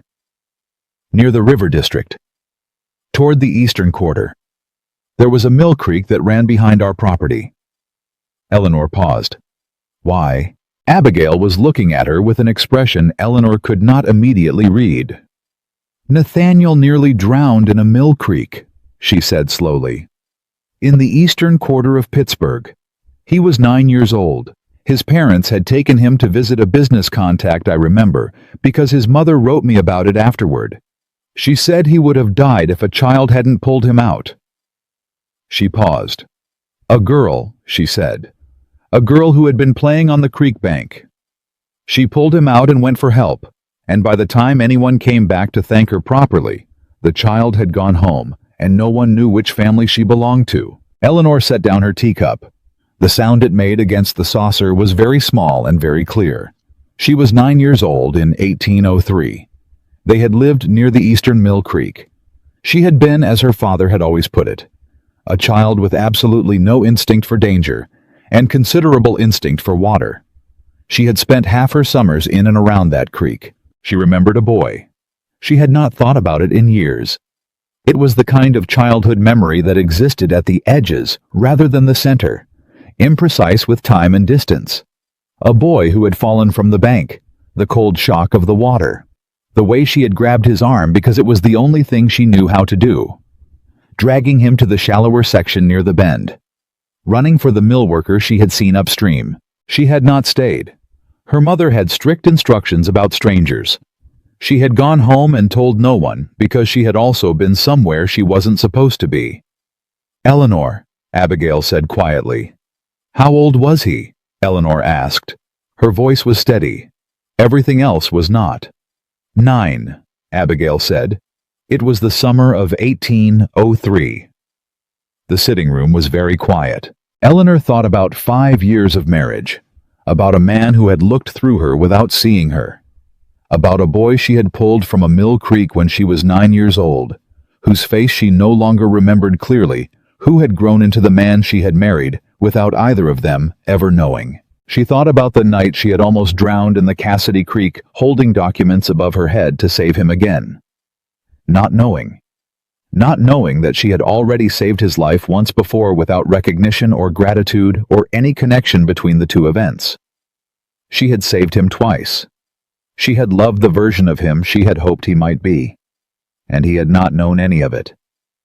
"He doesn't know," she said. "No," Abigail said. "I'm not even certain until this moment. I've been turning it over since your description of where you lived. The timing, the location it matches." She paused. "I thought you should know before I said anything to him." Eleanor stood up. She walked to the window. She stood there for a long moment. She did not know precisely what she was feeling. It was too large and too complicated to have a clean name. There was something grief-shaped at the center of it. Grief for the years that might have been different if anyone had known grief for the 9-year-old girl who had done something brave and come home without being thanked. Grief for the irony that was almost too perfect to be bearable. And there was something else underneath the grief, something quieter and stranger, something that felt improbably like resolution. She had not saved him for a reason. She had saved him because he was a child in a creek and she was nearby, and she had not been able to do anything else. She had not loved him for a reason either. She had married him and tried to love him because he was her husband, and she believed somewhere deep and stubborn in herself that love was always worth attempting. That belief had been tested and had broken and had been rebuilt into something harder and more honest. None of it had been wasted, not a day of it. "Abigail," she said finally without turning from the window. "Does it change anything if I tell him?" "I think," Abigail said carefully, "that it might change everything. Not because of what it means about the past, but because of what it means about who you are to each other." She paused. "He needs to know Eleanor. Not so he can be grateful, so he can understand that the woman he dismissed was also the woman who had already, without knowing it, given him his life." Eleanor turned around. "I'll tell him," she said, "when the time is right, and not to give him anything, not as a gift or a leverage point or an emotional debt, as the truth." She paused. "He needs to hear it as the truth." "Yes," Abigail agreed. "He does." She went to find him that evening. He was in the barn, which surprised her. He had his coat on a post, and he was repairing a broken stall gate himself, not directing someone to do it, not waiting for the maintenance to be scheduled, just doing it the way she had seen him do. 3 or 4 physical things around the estate in the past weeks, with the quiet purposefulness of a man who had decided that the gap between himself and the actual work of the land needed closing. He looked up when she came in. He started to say something about the gate. She stopped him. "I need to tell you something," she said. "Something Abigail and I discussed this afternoon." He set down the tool he was holding. She told him. She told it plainly, without dramatics, the way she told him most things, the facts first, the implications after. The Mill Creek in Pittsburgh in 1803. The boy she had pulled out. The details that matched. The timing. She watched his face. She had seen Nathaniel Carter receive political attacks without expression change. She had seen him sit across from county officials who were questioning his integrity and maintain composed authority without a tremor. She had seen him manage fear and uncertainty and anger with the disciplined control of a man who had spent 30 years building walls. She had never seen him lose those walls entirely. Until now, he stood completely still. She could see him placing the pieces. 9 years old, the Eastern Mill Creek, his mother's letter, the girl who had disappeared before anyone could find her. She could see it land. She could see it land in layers, the fact first, then the meaning, then the full weight of the meaning, and then something below the weight that had no name. His jaw moved. He didn't speak. "Nathaniel," she said quietly. He sat down on the stall gate he had been repairing. He put his hands on his knees. He looked at the barn floor. "The Cassidy Creek," he said. His voice was something she had never heard from him before. Raw, unmanaged. "You nearly drowned in the Cassidy Creek carrying evidence to save me. And before that..." He stopped. "I didn't know," she said. "I want to be clear about that. I had no idea it was you. I wouldn't have kept that from you if I had known. I know you wouldn't." He looked up at her. There were no tears. He was not a man who cried easily, and she had not expected it. But there was something in his face that was more exposed than tears. Something that had been protected for 30 years by walls and distance and careful emotional management, and that was now simply present without armor, meeting her eyes directly. "I rejected the only woman who had already given me my life," he said. "Twice." "You didn't know either," she said. "That's not an excuse." "No," she agreed. "It isn't, but it's a fact." He stood up. He crossed the barn toward her and stopped 2 feet away. She held her ground. She had learned in the past months that she could hold her ground against anything he had to offer, that the woman she had become was solid in a way the woman she had been had not yet been. She felt that solidity now. It did not make her cold. It made her clear. "I don't know what I deserve from you," he said. "I'm not going to pretend to know. But I want you to understand." He stopped himself. Chose his words with the care of a man who had said the wrong things too many times, and intended this time to say the true ones. "You are the most remarkable person I have ever known. You have been that from the beginning. And I wasted 5 years that I cannot give back to you, and I will carry that for the rest of my life." He paused. "I'm not saying this so you'll forgive me. I'm saying it so you'll know that I see you. Finally, completely without any reservation, I see you." Eleanor looked at him. She thought about the ballroom, about the corridor, about the carriage ride home in the dark when she had made a quiet decision that had changed everything. She thought about the 14 months since that night, the accounts, the farms, the school, the orchard slope, the flooded river, the county hall, the barn. Everything she had built and fought for and refused to surrender. She was not the same woman who had walked out of that ball. She was better. She was harder and more honest and more fully herself than she had ever been. She would not trade those months for anything, not even for the pain that had produced them. "I know you see me," she said. "I've been watching you learn to." Something shifted in his expression. Something that might in a different man have been described as relief. In Nathaniel Carter, it was more complex than that. It was the particular release of a person who has been holding a truth for a long time and has finally been permitted to set it down. "Eleanor," he said, "can I ask you something?" "Yes. What would it take?" He held her gaze steadily. "Not forgiveness. I understand that's not the same conversation, and I'm not asking for it tonight. But what would it take to let me try?" She was quiet for a moment. "You already started," she said. "In September on the orchard slope. You've been trying for 2 months." She paused. "The question isn't what it would take. The question is whether you can continue, whether this is who you actually are now, or whether it's who you've decided to be for a season because of what happened. How will you know which one it is?"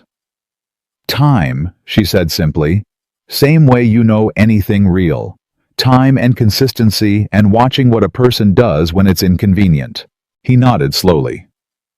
"Then I'll give you time," he said. "However much you need." She moved toward the barn door, stopped, turned back. "The gate," she said, nodding at the stall. "You left it half finished." He looked at it. Something shifted in his face. Something that was almost a smile, caught and controlled before it fully arrived. "I'll finish it," he said. She left him there. She walked back across the yard toward the house in the early October evening, and the air smelled of turned earth and late apples and the particular clarity of a season in its final days.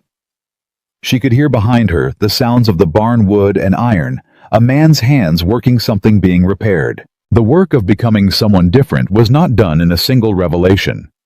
She knew that. He was learning it.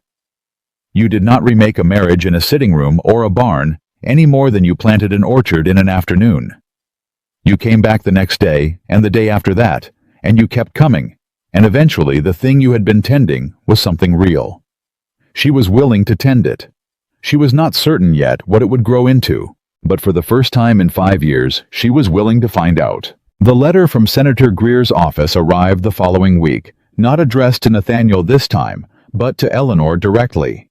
It was stiff and formal, and buried its content in legal language, but its meaning was plain enough. Greer's faction was pursuing one final attempt to challenge the county panel's findings through a higher legislative appeal. They had 60 days to file. If they did, Nathaniel would be required to appear before a full legislative committee in Harrisburg. She read it twice, folded it, set it on Nathaniel's desk without comment. He read it that evening while she was working across the room. She heard the change in his breathing, the slight tightening, and waited. "He won't stop," Nathaniel said. "No," she agreed. "He won't. Not while the canal project is still financially viable for him." She set down her pen. "But there's something I didn't use in September. Something I held back because we didn't need it for the county panel." He looked up. "What?" "The deputy commissioner who buried the stamp report in 1812, she said. "I traced his financial records. The property he acquired after retirement is connected through 3 transfers to a land investment company that Greer established in 1810. She paused. "That's not just evidence of the forgery. That's evidence of a conspiracy between a sitting senator and a government official to falsify public records for private financial gain." She held his gaze. That's a criminal matter, Nathaniel. Not a legislative dispute. He was very still. If we take this to the right person in Harrisburg, she continued, before Greer files his appeal, the appeal becomes the least of his problems. The Attorney General's office, Nathaniel said slowly. Yes. He looked at her for a long moment. You've had this the entire time. I had the financial connection established by October, she said. I was waiting to see if we needed it. We need it.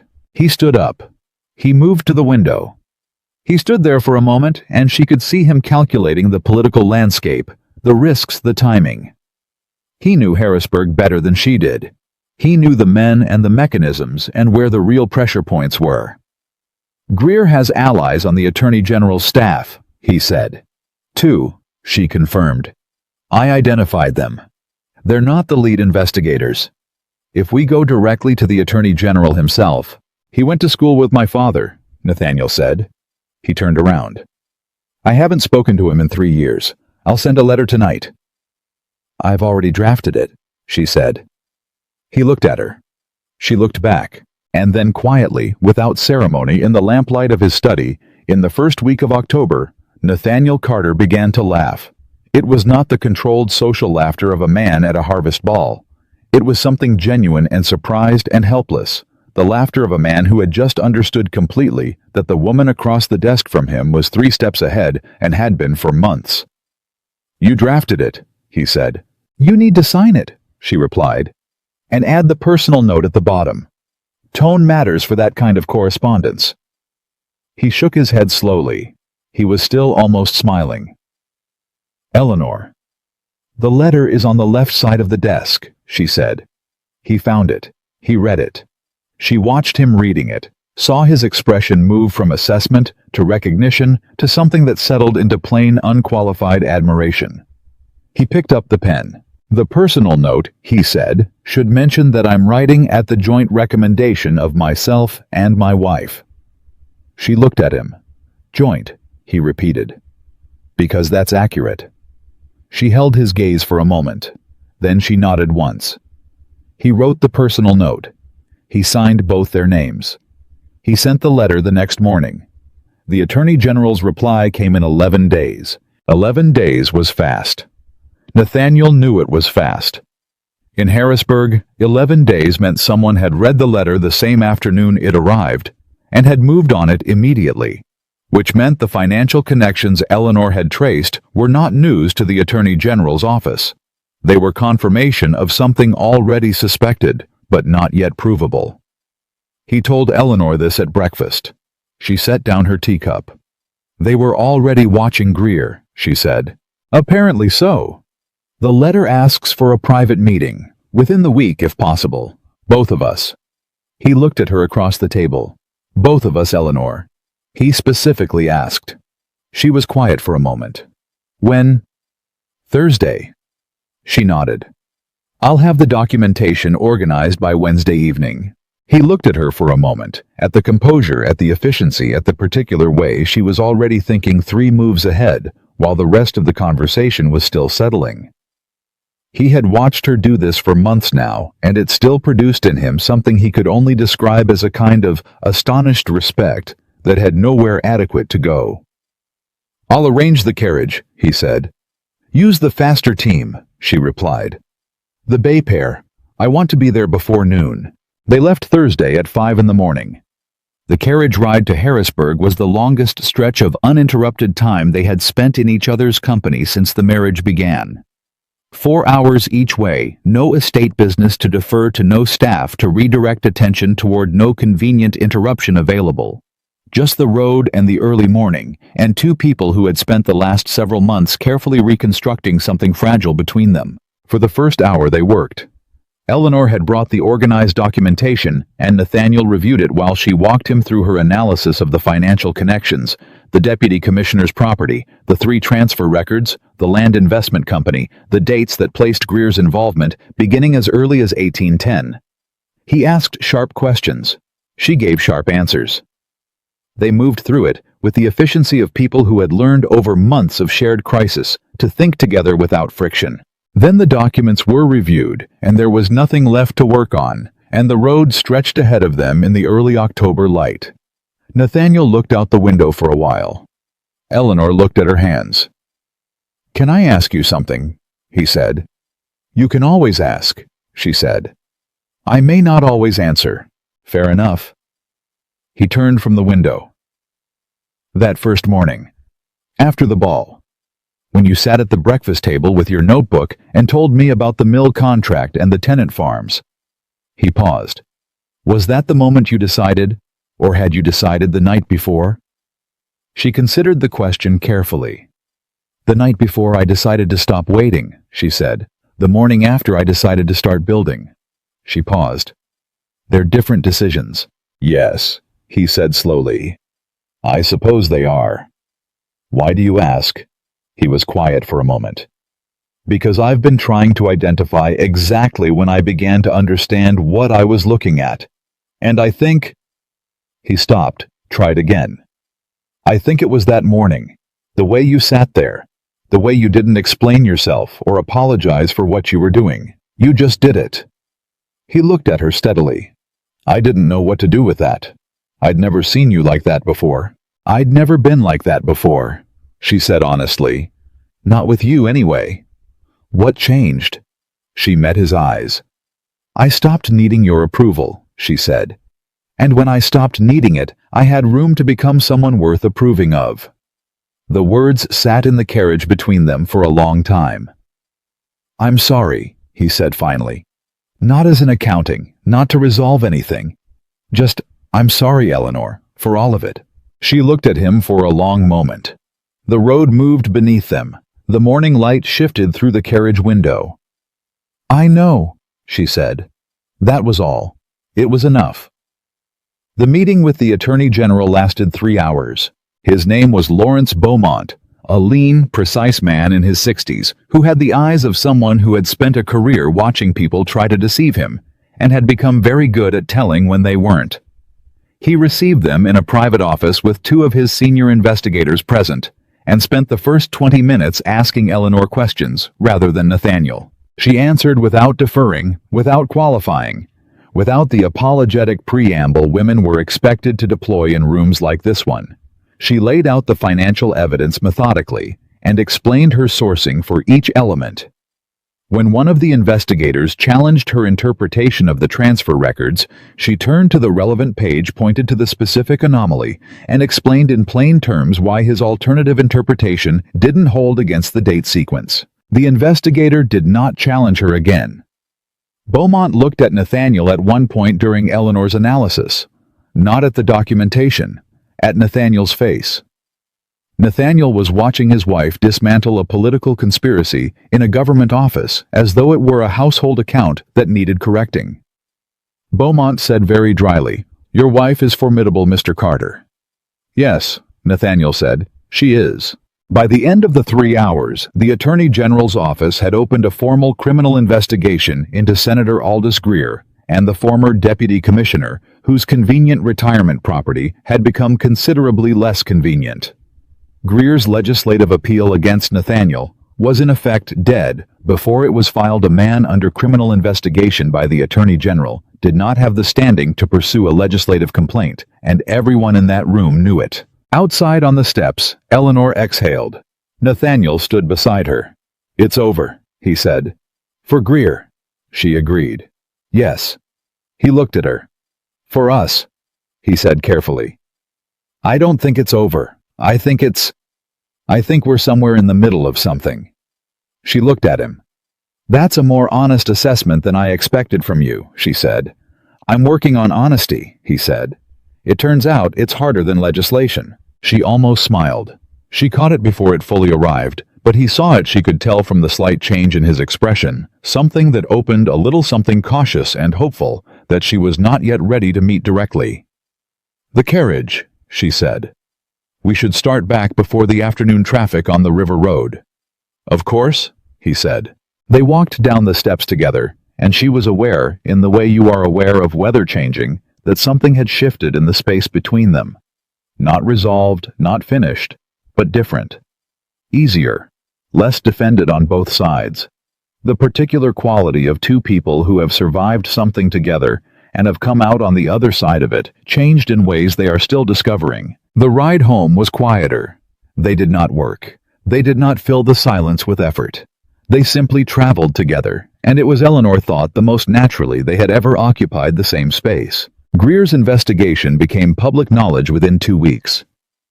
The Harrisburg newspapers that had once printed the initial land theft allegations now carried the considerably more dramatic story of a sitting senator under criminal investigation for conspiracy record falsification and corruption of a government official. The reversal was complete and very public, and the kind of thing that moved through Pennsylvania political society like a fever, fast and total, and leaving nothing unchanged. Carter Manor received a steady stream of callers in the days that followed. Political allies, neighbors, people who had quietly distanced themselves during the investigation and now returned with the easy confidence of those who had never doubted. Eleanor received them all with the same composed courtesy. She noted who had come during the crisis and who had waited for its resolution. She filed that information as she filed everything without visible judgment. Nathaniel noticed her doing it. "You're keeping a mental record," he said one evening after the last caller had departed. "I always have been," she said pleasantly. He was quiet for a moment. "Anyone I should be concerned about?" "No one you didn't already know to be concerned about," she said. "The Harmon family and the Aldrich brothers. They came back today with very warm congratulations. They were notably absent in September." He nodded slowly. "I'll keep that in mind." "I thought you might," she said. It was the most naturally they had ever talked about his world, the political world, the world of alliances and calculations that he had always kept as entirely separate from the domestic sphere she had been assigned. He was letting her in, not as a courtesy, as a partner. She did not remark on it. She simply continued the conversation. Benjamin Hale completed his contract with the Carter estate in late October. His work was done. The drainage systems were in the crop rotation. Plan was implemented. The orchard slope was prepared and ready for spring planting. He had done everything he had come to do, and done it exceptionally well. He came to say goodbye to Eleanor on a Thursday morning. She met him at the south path near the orchard slope, the same place they had stood in August, looking down at potential. Now the slope was turned earth and careful preparation, and the particular quiet promise of ground that is ready. "It'll be something," he said, looking at it. "In 5 years," she agreed. "Yes." He turned to her. He had the easy directness that had characterized him from the beginning. "Mrs. Carter, I want to say something, and I want to say it plainly if that's all right." "It's always all right," she said. "I came to this estate, and I met a woman who was doing extraordinary work and receiving absolutely no credit for it," he said. "And I watched that change. Not because anyone gave her credit, because she built something that was undeniable." He paused. "I'm glad I was here for part of it. And I'm glad—" He glanced briefly toward the manor where Nathaniel had appeared at the edge of the garden, visible but not approaching. He looked back at Eleanor. "I'm glad it's going the direction it seems to be going." She held his gaze. "Thank you, Benjamin," she said, "for everything you did here, for listening when it mattered." "You didn't need listening to do what you did," he said. "But you deserved it. There's a difference." He offered his hand. She took it. He shook it firmly, the way he had shaken it the first morning, as an equal without condescension or complication. "I hope the orchard is everything you imagined." "It will be," she said. He left. She watched the carriage go down the drive until it turned at the gate. Nathaniel came to stand beside her. "Good man," he said quietly. "Yes," she agreed. "He was." A pause. "He was in love with you," Nathaniel said. It came out evenly without accusation. The statement of a man who had watched something clearly and was acknowledging it because it deserved to be acknowledged. Eleanor considered denying it. She did not. "I don't think so," she said carefully. "I think he admired me. I think he recognized something in me that he respected. There's a difference between that and love." She paused. "And I think he understood very clearly that whatever he felt, it was not something I was available for." Nathaniel was quiet for a moment. Did you? He stopped. He was not the kind of man who asked questions that exposed him, and this question exposed him completely. He asked it anyway. Did you want to be available for it? She turned to look at him directly. No, she said. That's the truth, Nathaniel. Whatever I was working through this year, whatever distance I needed and took, I was never working through it towards someone else. She held his gaze. What I felt for you didn't disappear. It became something I refused to let myself act on until I trusted that it was returned. That's different. The word returned landed between them. He looked at her with the full weight of everything the last year had been. It is returned, he said, simply, without qualification or management. It has been for longer than I knew how to say. She did not look away from him. She thought about the Mill Creek in Pittsburgh in 1803. About a 9-year-old girl grabbing a boy's arm in cold water because there was no other option. About all the years between then and now, the unrecognized years, the dismissed years, the years of her own slow and painful and ultimately necessary becoming. She thought about the Cassidy Creek and the county hall and the orchard slope and a barn door in October, with a man learning how to repair things he had broken. She thought about 5 years of waiting for a man to see her, and about the 14 months it had taken her to become someone she was glad to be, whether he saw her or not. Both things were true. Both things had been necessary. I know, she said. And she meant it not as absolution, not as the closing of an account, but as the plain acknowledgement of something she had been watching build with her own eyes for months. She knew he meant it. She had been watching him mean it day by day in the language of consistent, unperformed action. He reached out. He didn't take her hand. He offered his open waiting. She looked at it for a moment. Then she placed her hand in his. His fingers closed around hers. Not tightly, not desperately, with the careful, deliberate pressure of a man who understood the weight of what he was holding.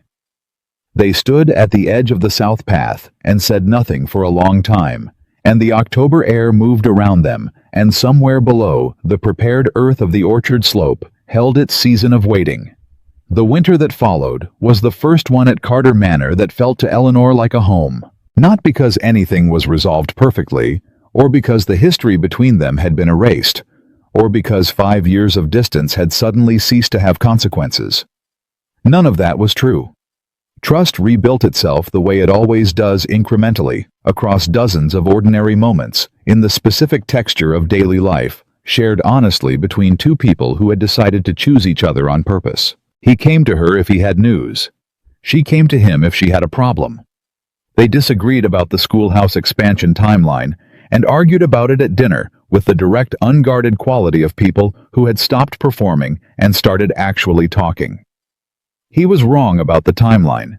He eventually said so. She did not make a ceremony of it. He wrote to 3 families in the valley who had been quietly struggling and offered material support through the winter without attaching his name to the gesture. She found out from Mrs. Pruitt, not from him. She established a charitable fund for orphaned children in the county legal, documented with a formal board. She asked him to sit on alongside her. He said yes before she finished asking. They planted the first apple trees in April. It was a Saturday, and they worked alongside Benjamin's successor, a young man from Lancaster who had studied under Benjamin and came with excellent recommendations, and 3 of the tenant farm families who had asked to be involved. The Hatch children were there. Thomas Garrett brought his eldest son. The Fielding family came with their 3 youngest, who were more interested in the dirt than the planting, but who were told firmly and warmly by Eleanor that they were contributing to history and should take it seriously. Thomas Hatch's youngest daughter, 7 years old, and entirely without shyness, tugged on Nathaniel's sleeve at one point while he was pressing earth around a rootstock. "Mr. Carter," she said, "my mama says Mrs. Carter saved our farm." Nathaniel looked at the child, then at Eleanor, who was across the row working with the Lancaster man on spacing measurements, her hair escaping its pins from the morning's work, her hands dirty, entirely absorbed in what she was doing. "Your mama is right," he said. "Mrs. Carter saved a great many things." The girl considered this. "Did she save you too?" He was quiet for a moment. "Yes," he said. "More than once." The girl nodded, satisfied, and went back to her dirt. Nathaniel stayed crouched beside the young tree for a moment. He pressed the earth firmly around it with both hands. He thought about mill creeks and flooded rivers and ballot rooms, and 5 years of looking past the most important person in his life. He thought about walls built out of old wounds that had ended up costing far more than the wounds themselves. He thought about what it had taken, what she had built, what she had survived, what she had become to finally break through something he should never have built in the first place. He stood up. He walked across the row to where Eleanor was working. She looked up when he stopped beside her. "The hatch girl asked if you saved me," he said. She looked at him steadily. "What did you tell her?" "The truth," he said. She held his gaze for a moment. Then she turned back to the spacing measurement. "Hand me the marking stake," she said. He handed it to her. They worked side by side for the rest of the afternoon. The orchard grew. Not quickly. Apple trees do not grow quickly, and anyone who plants one understands from the beginning that they are making a promise to the future rather than a claim on the present. The first 2 seasons brought modest growth and careful tending, and the patience of people who understood that the work was its own reward before the harvest arrived. By the 3rd year, the slope had begun to look like what Eleanor had imagined, rows of young trees finding their shape, branches extending toward the light, with the particular quiet confidence of living things that have been properly rooted. By the 5th year, the orchard was the thing she had pictured standing at the top of that slope in August of 1814 with Benjamin beside her, and the whole future of the place still undecided. Apple trees covering the hillside, families from across the valley bringing their children to pick in the fall. The particular sound of harvest laughter and effort, and the soft thud of fruit into baskets echoing up to the manor from a distance. She stood at the top of the slope one September evening watching it. Nathaniel came to stand beside her. He had been doing that, coming to find her wherever she was, not out of duty, not out of performance, but with the uncomplicated directness of a man who had stopped needing reasons to be near the person he loved. They stood in the kind of silence that is not empty, but full. The silence of 2 people who have been through enough together that silence itself has weight and warmth. "Do you remember," he said, "what you told me on the carriage ride to Harrisburg?" "I told you several things on that ride," she said. "You said that when you stopped needing my approval, you had room to become someone worth approving of." He paused. "I've been thinking about that for 2 years. And I think you had it right," he said. "But I'd add something." She looked at him. "When you stopped waiting for me to see you," he said, "I finally had something real to see." He paused. "You became yourself. And yourself is—" He stopped. Looked at the orchard. Looked back at her. "There aren't words adequate to it, Eleanor. I've tried to find them. There aren't." She looked at him for a long moment. "You've been doing better than you think," she said quietly. He reached out and took her hand. She let him. She had been letting him for 2 years now, not with the careful hesitation of a woman managing her exposure, but with the open, decided willingness of someone who had chosen on purpose to be here. She laced her fingers through his. The valley stretched before them. The orchard, the fields. The village where Miss Fenn's school had expanded to 2 rooms. And a second teacher, the roads where the tenant farm stood on solid financial ground. The charitable clinic that Dr. Cahill now ran out of a proper building with proper supplies. The lives that had been quietly, consistently changed by the work of 2 people who had learned the hard way what it meant to take care of something beyond themselves. "I spent years searching for something I couldn't name," Nathaniel said. His voice was low, steady, not a speech, not a performance, just the plain truth of a man saying the thing he meant. "I looked for it in politics and property and the management of things that could be controlled." He paused. "I never thought to look beside me." Eleanor tightened her fingers around his. "You're looking now," she said. "I am," he said. "I don't intend to stop." She turned to face him fully.